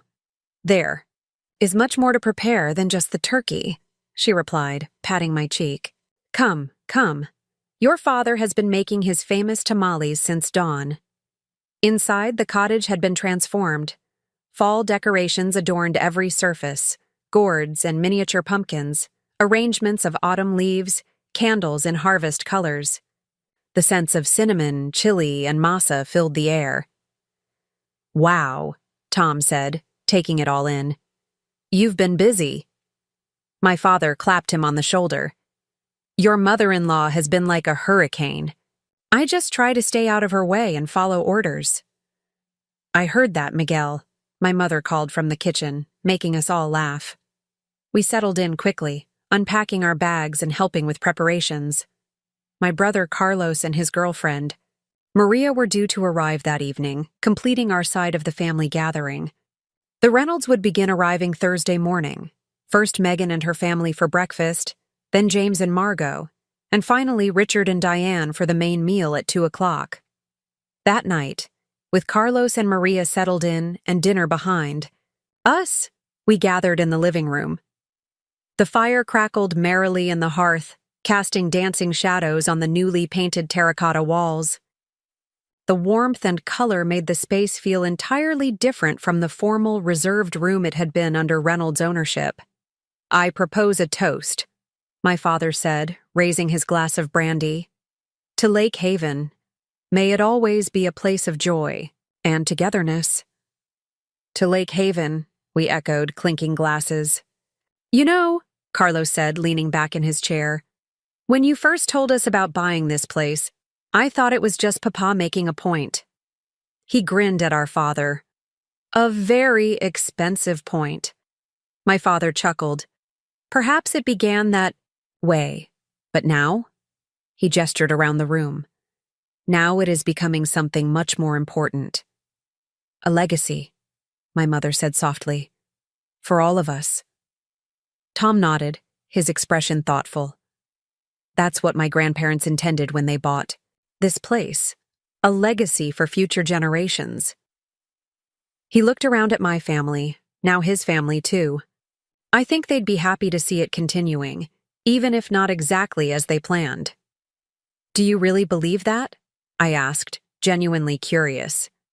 He considered the question. "I do. They were good people, warm, welcoming, nothing like what my parents turned the place into." He sipped his drink. "This feels more like what Cedar Pines was when I was very young, before everything became so rigid." We talked late into the night, sharing stories and making plans for the following day. By the time we went to bed, my anxiety about the upcoming gathering had softened into anticipation. Whatever happened with the Reynolds, we had already created something beautiful here.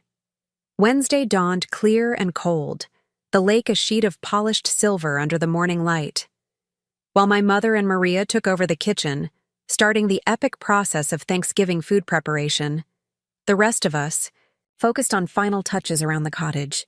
Tom and Carlos chopped firewood and stacked it neatly on the porch. My father and I arranged the dining area, setting up 2 tables that would accommodate all 16 people expected for dinner. "Do you think it will work?" I asked my father, as we covered the tables with festive tablecloths. He didn't pretend to misunderstand my question. "Family is never simple, mija, but it is always worth the effort." He straightened a centerpiece of pine cones and autumn leaves. "Your in-laws have taken the first step. That is significant. But will it last? Or is this just temporary humility because they lost the cottage?" He considered this. People change when they must. The loss of the cottage forced them to see things differently. Whether that change lasts? He shrugged. "That depends on whether they find value in the new way of seeing."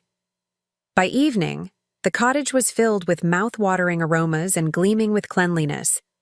Every bed had been made with fresh linens, guest towels arranged in the bathrooms, extra seating positioned strategically throughout the common areas. We'd even set up a children's table on the enclosed portion of the porch, complete with Thanksgiving crafts to keep younger guests entertained. We enjoyed a simple dinner together, saving our appetites for the next day's feast. Afterward, we played board games by the fire, the conversation flowing easily among us. Watching Tom laugh with my brother, seeing my parents embrace him as truly their son, I felt a profound gratitude wash over me. "Thank you," I said suddenly, making everyone look up from the game. "For what, sweetheart?" Tom asked. "For this," I gestured around the room. "For standing by me. For making this place ours." My mother reached over to pat my hand. Family stands together, Elena. Always. The words hung in the air, a gentle reminder of what tomorrow was really about. Not just a meal or a holiday, but an attempt to redefine what family meant for all of us. Thursday morning arrived with the kind of perfect late autumn weather that seems designed for Thanksgiving. Crisp, sunny, with just enough chill to make the warmth inside feel extra special. I woke early, before the sun had fully risen, and slipped downstairs to make coffee. To my surprise, I found Diane sitting at the kitchen table. I froze in the doorway, momentarily disoriented. "Diane? I thought you weren't coming until afternoon." She stood quickly, smoothing her slacks with nervous hands. "Elena, good morning.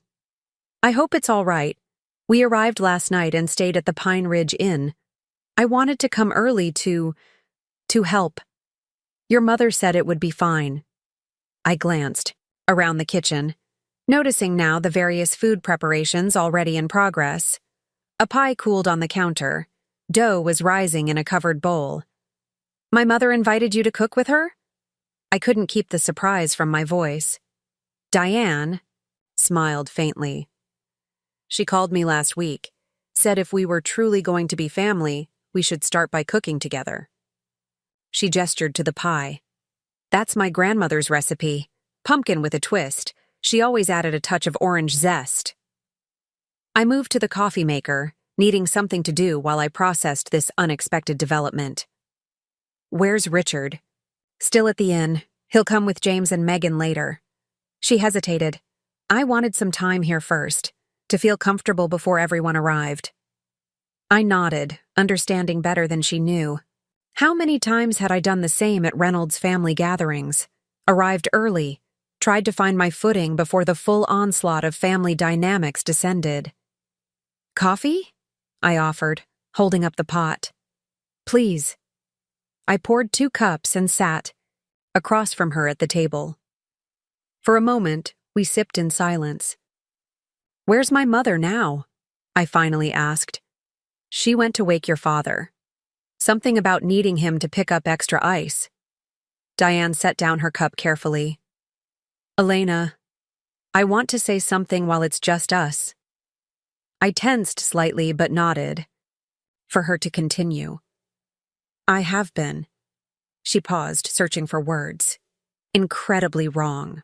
About you, about what family means, about so many things." She met my eyes directly.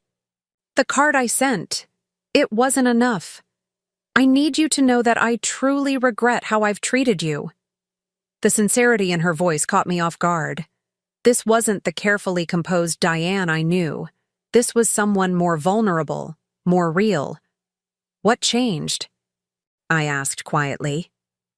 She looked down at her hands, then back up at me. "Everything. Losing the cottage was a shock, of course, but seeing how your family handled it, with dignity and generosity, even after how we'd treated you." She shook her head. "It made me question a lifetime of assumptions. That couldn't have been easy." "No," she agreed. "It wasn't. Richard struggled even more than I did. His entire identity was wrapped up in a certain image of success, of control. Losing the cottage, admitting financial failure, it shattered something in him. I thought of my father-in-law, always so commanding, so certain of his place in the world. How is he doing now? Better, I think. Different." She smiled slightly. "Humbler, certainly. We've had to downsize significantly. Sold the house in Lake Forest, moved to a condo in the city. It's been an education." We talked until the sun rose fully, casting golden light across the kitchen. Diane shared details of their financial collapse that she'd never revealed before. How Richard's firm had over-leveraged itself. How they'd hidden the extent of their troubles from everyone, including their children. How the shame of failure had driven them to increasingly desperate measures to maintain appearances. "The saddest part," she said, "is that in trying to preserve what we thought mattered, status, tradition, appearances, We nearly destroyed what actually matters. Family. Connection. My mother found us still talking when she returned from waking my father. She paused in the doorway, taking in the scene. Her daughter and Diane Reynolds, heads bent together in earnest conversation over coffee cups. "Buenos dias," she said, her eyes twinkling with satisfaction. "I see you two have found each other." The morning progressed with surprising ease. My mother and Diane worked side by side in the kitchen, their different cooking styles somehow complementing each other. Tom came downstairs and did a visible double take at seeing his mother in an apron, kneading dough beside my mother, but he recovered quickly. "Mom," he said, kissing her cheek, "you're early." "Your mother-in-law is a very persuasive woman," Diane replied, smiling at Sophia. "She convinced me that Thanksgiving preparation is a family affair." By 10 o'clock, Megan and her family arrived, her children immediately racing through the house to explore. James and Margot followed shortly after, bringing several bottles of wine and a casserole. Richard was the last to appear, looking distinctly uncomfortable as he stood on the porch with a bouquet of flowers. "These are for you," he said stiffly, handing them to me. "Thank you for including us today." I accepted the flowers, recognizing the gesture for what it was, a proud man's attempt at humility. "Thank you for coming, Richard. Please come in." The house quickly filled with the chaos of a large family gathering. Children running and laughing, multiple conversations happening simultaneously. The kitchen a hive of activity as final dishes were prepared. I moved through it all in a state of bemused wonder, watching the two families interact. Carlos and James discovered a shared interest in fishing and were deep in conversation about lake conditions. My father and Richard, after an initially awkward exchange, found common ground, discussing property values in the area. Megan helped Maria set the children's table, while Margot assisted my mother with the final gravy preparation. Tom caught my eye across the room and mouthed, "You okay?" I nodded, smiling. I was more than okay. I was witnessing something I had once thought impossible, the genuine merging of our families. At 2 o'clock, we gathered around the expanded dining table. Dishes from both family traditions covered every available surface. My mother's tamales alongside Diane's orange zest, pumpkin pie, my father's spicy cranberry salsa next to Richard's traditional oyster stuffing. My father stood at the head of the table, raising his glass. "Before we eat, I would like to say a few words." He looked around at the assembled faces. "Today is about gratitude. I am grateful for this beautiful place that has brought us all together. I am grateful for new family members." He nodded toward the Reynolds. "And I am most grateful for second chances." Richard cleared his throat. "If I may," he said, rising from his seat. He looked uncharacteristically uncertain. "I would also like to express my gratitude to the Martinez family for their extraordinary generosity of spirit, and to my son and daughter-in-law for teaching this old man that family is not defined by blood or background, but by love and acceptance." He lifted his glass. "To family, all of it." "To family," we echoed, glasses clinking around the table. As we ate, the conversation flowed naturally. There were still moments of awkwardness, still instances where cultural differences or old habits created brief tensions. But there was also laughter, genuine interest, and the beginning of new connections. After dinner, while the children played a noisy game of hide-and-seek throughout the house, the adults gathered on the deck. Despite the November chill, braziers had been lit, providing enough warmth to make the lakeside setting comfortable. Richard approached me as I stood by the railing, watching the sunset paint the water in shades of gold and pink. "It's quite a view," he said, coming to stand beside me. "Yes," I agreed. "It never gets old." He was quiet for a moment. "You've done remarkable things with the place. It feels Alive again. Thank you. That means a lot, especially coming from you. He turned to face me directly. Elena, I owe you an apology. A real one, not the diplomatic version I gave at dinner. His expression was earnest, stripped of its usual reserve. I judged you unfairly from the moment we met. I saw only what I wanted to see, what fit my narrow world view. I missed seeing the remarkable woman my son was fortunate enough to marry. The sincerity in his voice moved me. Thank you, Richard. That can't have been easy to say. No, he agreed with a small smile. But necessary things rarely are. We stood in companionable silence, watching the last light fade from the sky. Behind us, I could hear the mingled voices of both families, my mother's distinctive laugh, Tom's deep chuckle, the children's excited shouts as they discovered new hiding places. Will you continue the reunions? Richard asked eventually. The annual gatherings? Yes, I said without hesitation, but with some changes. More inclusive, less formal. A celebration of what brings us together rather than a performance of tradition for tradition's sake. He nodded.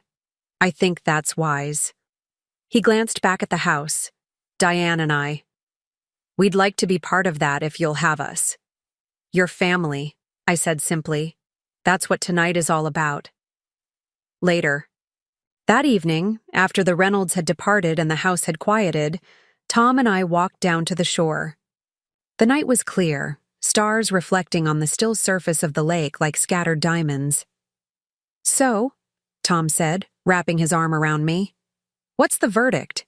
Success or disaster? I leaned into his warmth. Definitely success. Not perfect, but real. Real is better than perfect, he agreed. Did my dad actually apologize to you? I saw you two talking on the deck. He did, and I believe he meant it. Tom shook his head in wonder. I never thought I'd see the day. Richard Reynolds, humbled. People can change, I said, thinking of the transformation I'd witnessed in both his parents. When they're ready, Törstjärn. We walked along the shore in comfortable silence, the gentle lapping of water against the dock providing a soothing rhythm. You know what I keep thinking about? Tom said eventually. What's that?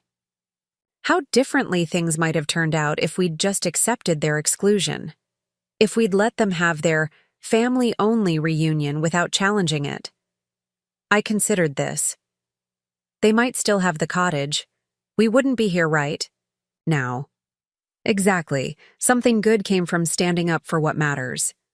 He stopped walking, turning to face me. You taught me that, Elena, to fight for what's important instead of just going along to keep the peace. And you taught me that family can be redefined, I replied, that it's not fixed or limited by blood or background. He kissed me gently. We make a good team. The best, I agreed. Back at the cottage, we found my parents sitting by the fire, talking quietly over cups of spiced cider. My father looked up as we entered, his expression contented. Ah, there you are, he said, gesturing for us to join them. We were just discussing Christmas. Christmas? Tom asked, settling into an armchair while I curled up on its arm. That's still a month away. My mother smiled mischievously. Time moves quickly, mijo, and there are decisions to make.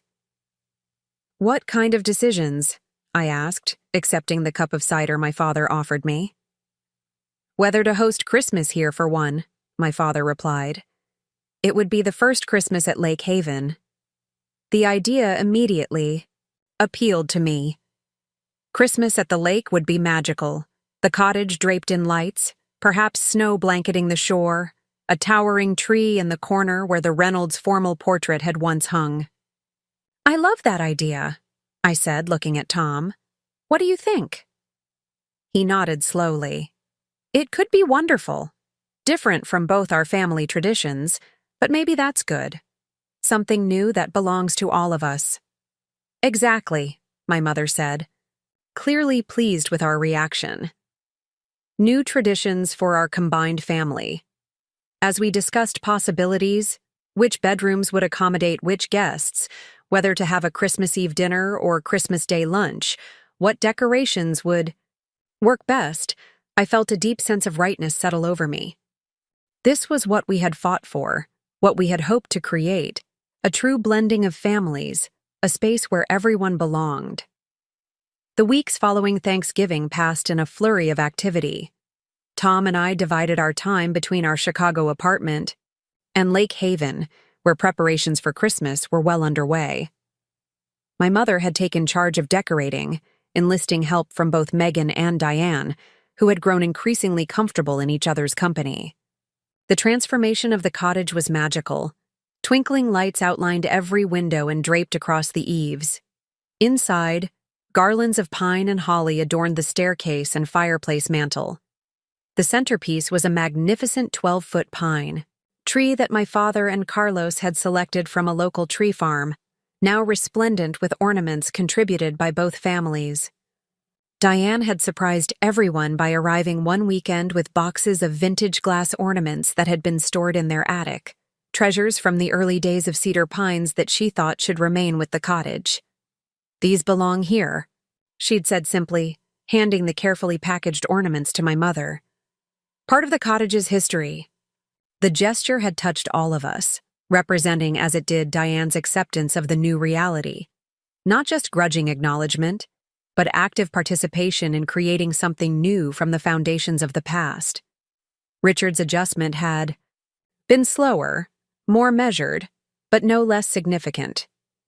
He'd taken to joining my father for early morning fishing expeditions when he visited, the two men finding comfortable silence together on the dock as dawn broke over the lake.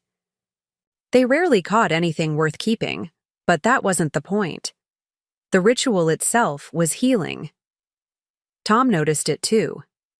"I've never seen my father so calm," he remarked one evening in mid-December as we prepared for bed. "It's like he's finally stopped performing and started living." "Losing everything can do that," I replied. "Strip away the unnecessary until you see what truly matters." He nodded thoughtfully. "I just hope it lasts." "I think it will," I said. "The humility doesn't come naturally to him, but the connection does. He's discovering what family actually means, maybe for the first time." As Christmas approached, the weather cooperated beautifully with our vision of a winter wonderland. A series of gentle snowfalls blanketed the landscape, transforming Lake Haven into a picture-perfect holiday setting. The frozen lake sparkled. In the sunshine, pine trees drooped gracefully under their white burdens, and our new sign stood out boldly against the snow-covered ground. 2 days before Christmas, Tom and I made the final drive up from Chicago, our car packed with presents, food, and last-minute decorations. We'd decided to stay through New Year's, taking extended time off work to fully enjoy the holiday season at the lake. As we turned onto the familiar driveway, now cleared of snow but bordered by pristine white drifts, I felt a flutter of anticipation. This would be our first major holiday hosting both families, the true test of whether the Thanksgiving success could be sustained and expanded. "Nervous?" Tom asked, reading my expression as he always did. "A little," I admitted.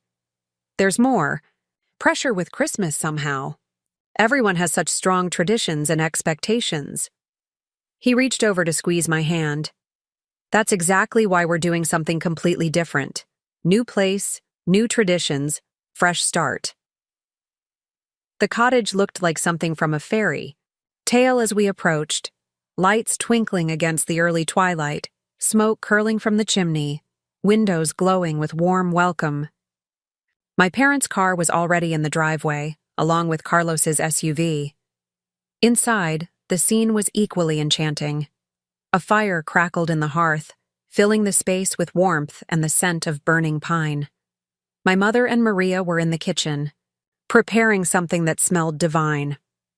Carlos and my father were adjusting the massive tree, which had been slightly tilted to one side. "Finally!" my mother exclaimed when she saw us. "We were beginning to think you'd been caught in the snow. Just traffic, Tom replied, accepting her enthusiastic embrace. The roads are actually pretty clear. We settled in quickly, unpacking our things and joining the preparations. The evening passed in a flurry of activity, hanging the last of the decorations, wrapping final gifts, preparing guest rooms for the arrivals expected the next day. By the time we all collapsed in the living room with mugs of my mother's famous Mexican hot chocolate, Lake Haven felt completely transformed from the formal, somewhat sterile environment it had been under Reynolds' ownership. It's perfect, I sighed, looking around at the twinkling lights, the garlands, the personalized stockings hanging from the mantel, one for each family member, including the Reynolds. Not quite perfect yet, my father said mysteriously. There is one final touch. He disappeared into his bedroom and returned carrying a small box wrapped in silver paper. This is for both of you, he said, handing it to Tom and me. An early Christmas gift. Tom looked at me, eyebrows raised in question. I shrugged, equally puzzled. Open it, my mother urged, her eyes sparkling with anticipation. Tom carefully unwrapped the package, revealing a hinged wooden box about the size of his palm. Inside, nestled on velvet, lay an ornate key with an intricate design on its handle. It's beautiful, I said, confused but appreciative. But what does it open? My father smiled. Nothing. It is symbolic, the key to Lake Haven. In our culture, a new home is blessed with a special key, representing protection and welcome. He looked at Tom. I had it made from a piece of the original cedar pine sign. Old wood, new purpose. Tom ran his finger over the key, clearly moved. This means a lot, he said, his voice slightly rough. Thank you. It should hang by the front door, my mother explained. A reminder that this place is a haven for all who enter with love in their hearts. The next morning dawned clear and cold, sunlight sparkling off the snow-covered landscape. We had just finished breakfast when Megan arrived with her family, their car laden with presents and suitcases. We're here for the duration, she announced cheerfully as her children raced past us to see the tree. David has to return to the city for work on the 27th, but the kids and I are staying through New Year's if that's okay. More than okay, I assured her, helping with their bags. We have plenty of room. James and Margot arrived an hour later, followed shortly by Richard and Diane. By noon, Lake Haven was filled with the cheerful chaos of a large family gathering, children playing, adults catching up, everyone exclaiming over the decorations and the magnificent view of the frozen lake. You've created something magical here, Diane said quietly as she helped me prepare lunch in the kitchen. I wouldn't have thought it possible 6 months ago. Not just me, I replied, squeezing her arm gently. All of us together. She nodded, her eyes suspiciously bright. Yes, together. Christmas Eve brought the culmination of our planning, a feast that combined traditions from both families. My mother's pozole and tamales shared the table with Diane's crown roast and Yorkshire pudding. We'd set up a long table in the main living area, with additional seating for the children at a smaller table nearby. Before we began eating, my father stood to offer a toast. 1 year ago, none of us could have imagined this moment, he said, looking around at the assembled faces. Life takes unexpected turns, some painful, some beautiful. But tonight, we celebrate the beauty that can come from change, from opening our hearts, from redefining what family means. Richard stood as well, raising his glass. To Lake Haven, and to the Martinez family, who turned what could have been bitter into sweet. We are grateful to be included in this new chapter. To Lake Haven, we echoed, glasses clinking around the table. The meal was everything we'd hoped for. Delicious. Food, flowing conversation, moments of laughter and warmth. The children, excited about the prospect of Santa's arrival, barely ate, too busy discussing their wish lists and eyeing the presents already piled under the tree. After dinner, we gathered in the living room for the tradition my mother had insisted on maintaining, reading The Night Before Christmas aloud before the children went to bed. To my surprise, it was Richard who volunteered to be the reader. My father always read this to us on Christmas Eve, he explained, settling into the armchair by the fire with the illustrated book. It was my favorite tradition. As his deep voice filled the room with the familiar words, I looked around at our blended family. My parents sitting close together on the sofa, Carlos with his arm around Maria, Megan and David with their children. Sprawled at their feet, James and Margot cuddled in a corner, Diane watching her husband with a soft expression I'd never seen before. Tom caught my eye from across the room and smiled, a smile that held 1,000 unspoken words of love and gratitude. I smiled back, my heart so full it felt like it might burst. When the story concluded and the excited children had finally been herded to bed with promises that Santa wouldn't come until they were asleep, the adults settled in with glasses of wine and eggnog. "I have something I'd like to say," Diane announced unexpectedly, setting down her wine glass. All eyes turned to her, curious. She seemed uncharacteristically nervous, smoothing her slacks with one hand. "I've been doing a lot of thinking over these past months," she began, "about the mistakes Richard and I made, about the things we valued that turned out to be empty." She looked directly at me. "Elena, when we excluded you from the reunion, it wasn't just because of the cottage sale. It was because you represented everything that challenged our narrow worldview, your different background, your strong family bonds that didn't depend on status or tradition." The room was silent, everyone holding their breath as Diane continued. "I was afraid," she admitted, her voice barely above a whisper. "Afraid that acknowledging your place in our family meant admitting that our way wasn't the only way, maybe wasn't even the best way. It was easier to exclude you than to question a lifetime of assumptions." Richard reached over to take her hand, supporting her through this difficult confession. "But losing the cottage forced us to confront those assumptions," she continued. "And what we've discovered through this process is that family, real family, is so much richer, so much more beautiful than the careful performance we'd been maintaining." She looked around the room, her eyes bright with unshed tears. "Being welcomed here, despite everything, has been the greatest gift, greater than any house or possession could ever be." My throat tightened with emotion. "Thank you for saying that, Diane." "It needed to be said," she replied simply. "Not just for you, but for all of us." The evening continued with a gentler tone after Diane's heartfelt words. We played board games, shared stories of past Christmases, and enjoyed the simple pleasure of being together without the weight of past tensions. When midnight approached, Megan suggested we all walk down to the lake to look at the stars, a new tradition for Lake Haven Christmases. Bundled in coats, scarves, and boots, we made our way down the snowy path to the shore. The night was perfectly clear, stars blazing in a black velvet sky, their light reflecting off the frozen surface of the lake.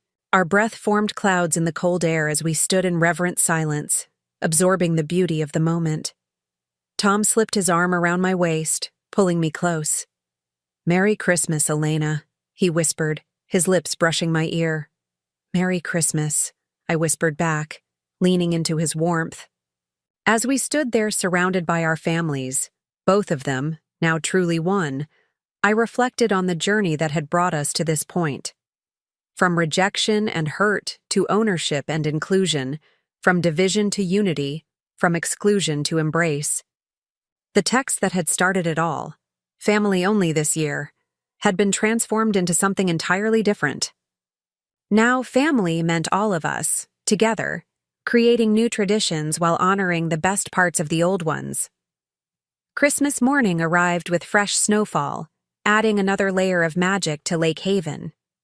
The children were up at dawn, of course, their excited voices carrying through the cottage as they discovered the filled stockings and new presents under the tree. The adults followed more slowly, gathering with coffee and pastries to watch the gift-opening frenzy. There was something deeply satisfying about seeing Lake Haven filled with torn wrapping paper, excited exclamations, and the happy chaos of Christmas morning. So different from the formal, controlled gift exchanges of Reynolds' Christmases past. Later, as everyone relaxed with their new gifts, Tom took my hand and led me outside to the porch. The morning was crystalline, sunlight turning the snow-covered landscape into a dazzling wonderland. "I have one more gift for you," he said, pulling a small package from his pocket. "Something I wanted to give you privately." I unwrapped it carefully to find a velvet box. Inside was a delicate silver necklace with a pendant shaped like a tiny house. "It's beautiful," I said, touching the pendant gently. "Look closer," Tom urged. I examined the pendant and realized it was actually a miniature rendition of Lake Haven, complete with tiny cedar shingles and the distinctive windows overlooking the lake. "Tom, this is amazing," I whispered, genuinely moved. "Where did you find something so perfect?" "I had it custom-made," he replied, using photos of the cottage. "I wanted you to always have a piece of this place with you, even when we're back in the city." I turned around so he could fasten the necklace around my neck, the pendant resting perfectly at the hollow of my throat. "I love it, and I love you." He kissed me softly. "This year has been quite a journey." "Worth every step," I said firmly. "Even the painful ones?" I considered this, thinking of the hurt, the confrontations, the difficult conversations that had brought us to this point. Yes, I decided. Even those. They led us here, after all. He smiled, brushing a snowflake from my hair. "They did, indeed." We stood together on the porch, watching the sunlight dance across the frozen lake, the pendant warm against my skin. Lake Haven stretched behind us, filled with the sounds of family, laughter, conversation, children playing, the gentle background noise of belonging. 6 months ago, a text message had told me I wasn't welcome at a family reunion. Now I stood, as co-owner of that very reunion place, surrounded by a family that had expanded to include everyone, even those who had once excluded me. The irony wasn't lost on me. Neither was the lesson. Sometimes rejection leads to something far more valuable than acceptance ever could have. Sometimes being told you don't belong is the first step toward creating a place where everyone truly does. As Tom and I turned to go back inside, I caught sight of our new sign gleaming in the morning sunlight. Lake Haven. A place of safety, of welcome, of unconditional belonging.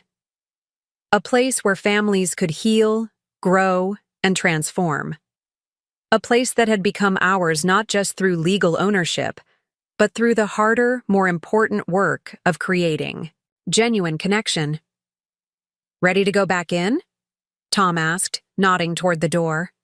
I smiled, touching the house pendant at my throat. "Yes, let's join our family." And together, we stepped back into the warmth of Lake Haven, the home that rejection had built, but love had transformed. The next few days passed in a blur of holiday activities. We built snowmen on the lakeshore, went ice skating on a cleared section of the frozen lake, took walks through the snow-covered woods surrounding the property. Evenings were filled with board games, movies, and conversations that stretched late into the night. With each passing day, the boundaries between Martinez and Reynolds blurred further, family ties strengthening into something new and unbreakable. New Year's Eve brought another gathering, smaller than Christmas, but no less meaningful. Megan and her children had stayed as planned, and James and Margot returned for the celebration. Richard and Diane joined us for dinner, though they opted to return to the Pine Ridge Inn rather than staying overnight. "Too many stairs for these old bones," Richard joked, though I suspected he and Diane still needed occasional space from the boisterous Martinez style of celebration. We had prepared the deck for midnight, stringing extra lights and setting up outdoor heaters to combat the winter chill. As the hour approached, we bundled up and gathered outside, champagne glasses in hand. "I'd like to propose a toast," my father said as we formed a circle under the starlit sky. "To the year behind us, with all its challenges and surprises, and to the year ahead, full of possibilities. And to second chances," Diane added softly. "May we never take them for granted." "To family," Tom said, raising his glass higher, "in all its beautiful complexity." As we clinked glasses, the first fireworks exploded over the lake, a display put on by residents on the opposite shore. The colors reflected on the ice, creating a double show of light and wonder. In that moment, surrounded by family both old and new, I felt a profound sense of completion.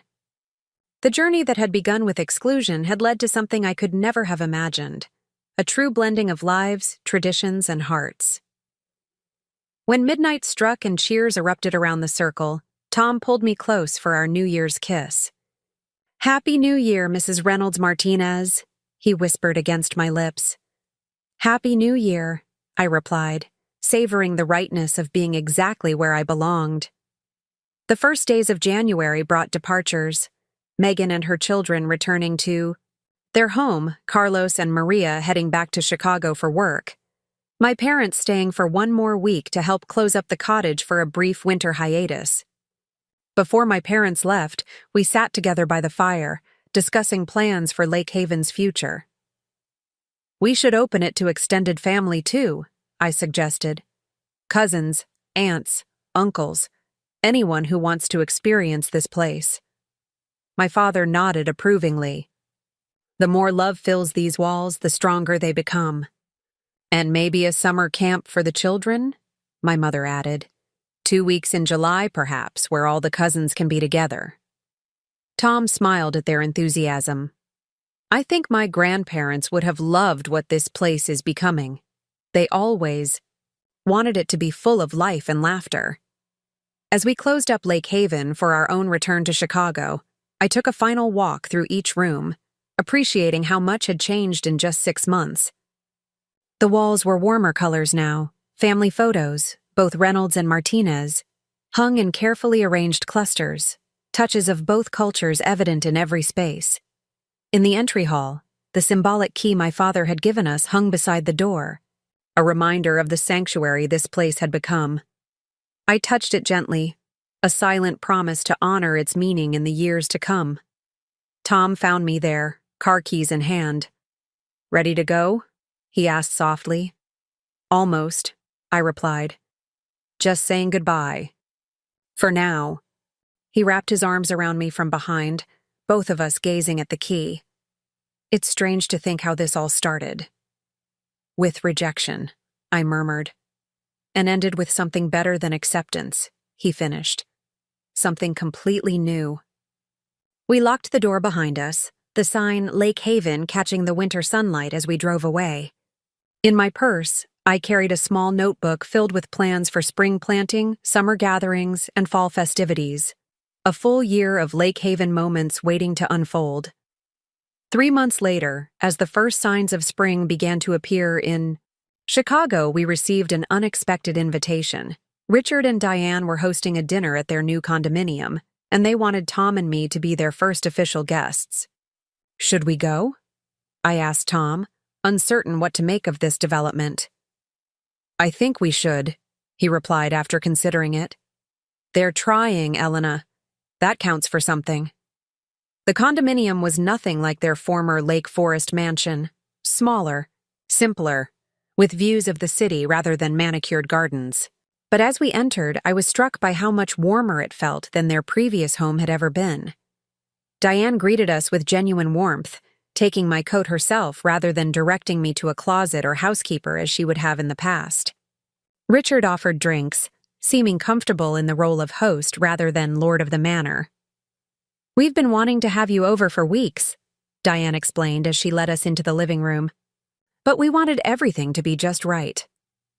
The space was tastefully decorated but with surprisingly personal touches. Family photos, including several from Christmas at Lake Haven, books that looked actually read rather than just displayed, comfortable furniture arranged for conversation rather than impression. "Your place is lovely," I said sincerely. "It feels like a home." Diane smiled, clearly pleased. "That's exactly what we were aiming for. We've learned a lot about what makes a house a home over these past months." During dinner, which Diane proudly announced she had cooked herself, Richard cleared his throat, setting down his fork with deliberate care. "We have some news we wanted to share with you first," he said, looking uncharacteristically nervous, "before we tell Megan and James." Tom tensed slightly beside me. "What kind of news?" Richard and Diane exchanged glances. "Good news," Diane assured us quickly. "At least we hope you'll think so." Richard took a deep breath. "I've been offered a position teaching business ethics at Northwestern, part-time, starting this fall." "Business ethics?" Tom repeated, clearly stunned.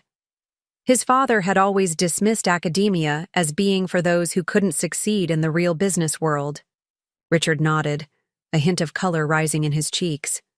"Ironic, I know, given my own failures in that department, but perhaps that makes me uniquely qualified to speak on the subject."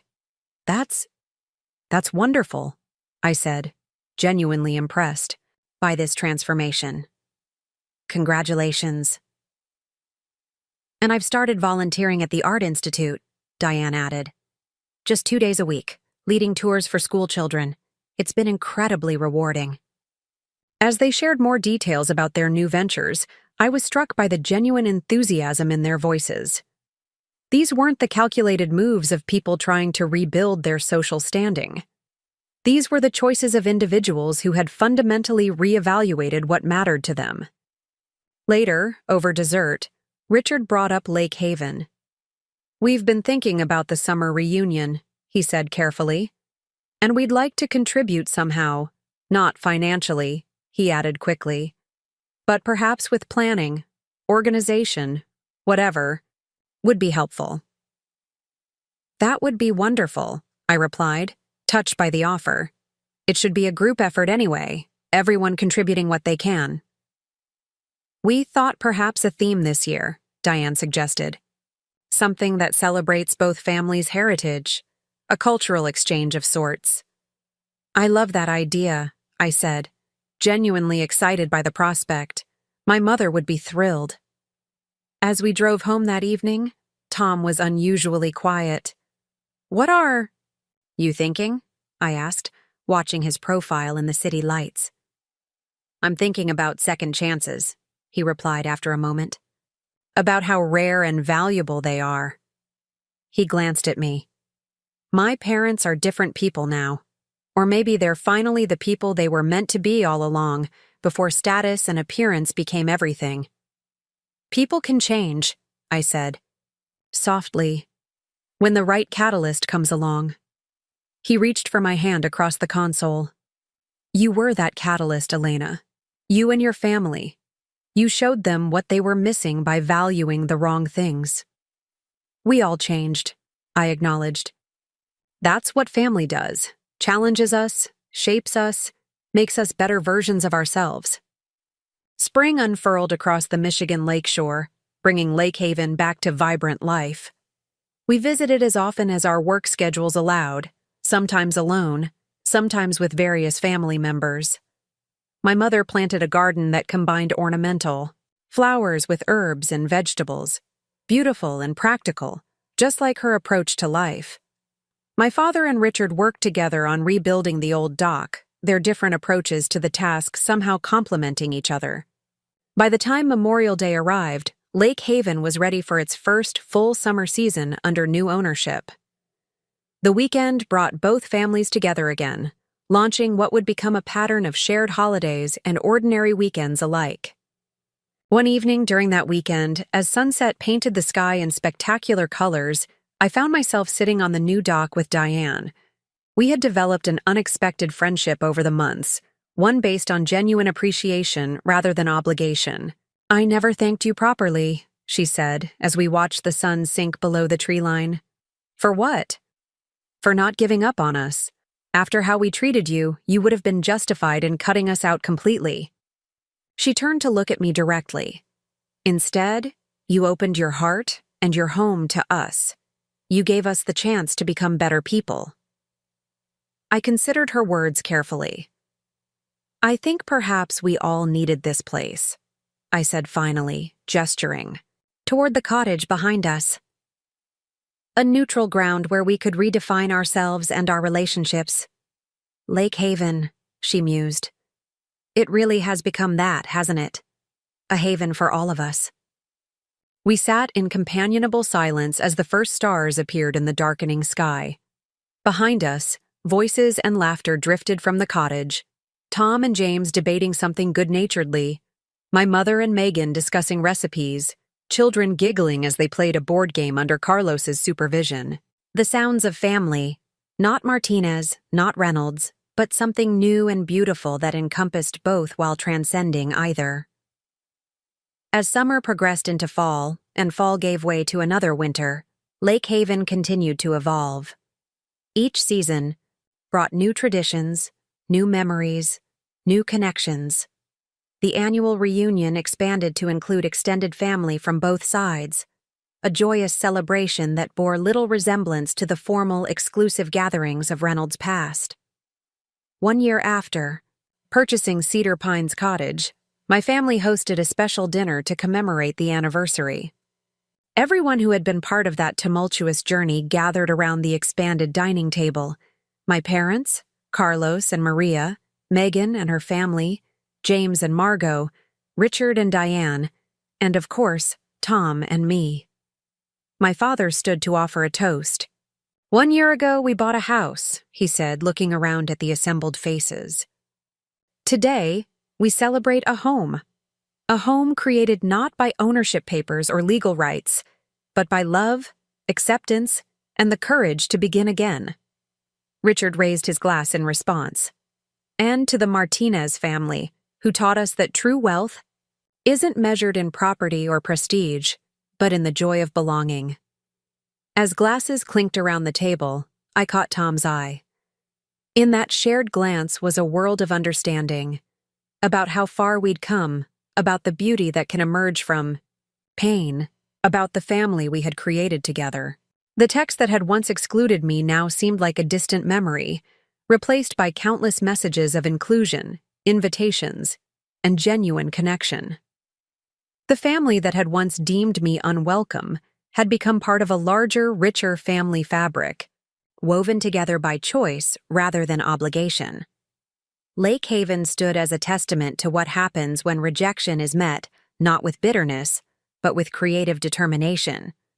When you don't belong becomes the catalyst for building something where everyone belongs. As dinner gave way to dessert and conversation flowed around the table, I touched the house pendant that still hung around my neck, a constant reminder of our journey. What had begun as the most painful exclusion of my life had led to the most meaningful inclusion I could imagine, a true blending of families, cultures, and hearts. Sometimes the most beautiful havens are built on the foundation of rejection, their walls strengthened by forgiveness, their doors opened wide by love.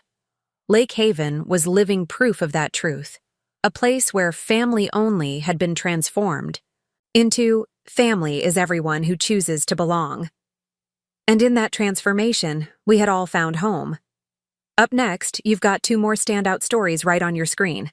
If this one hit the mark, you won't want to pass these up. Just click and check them out.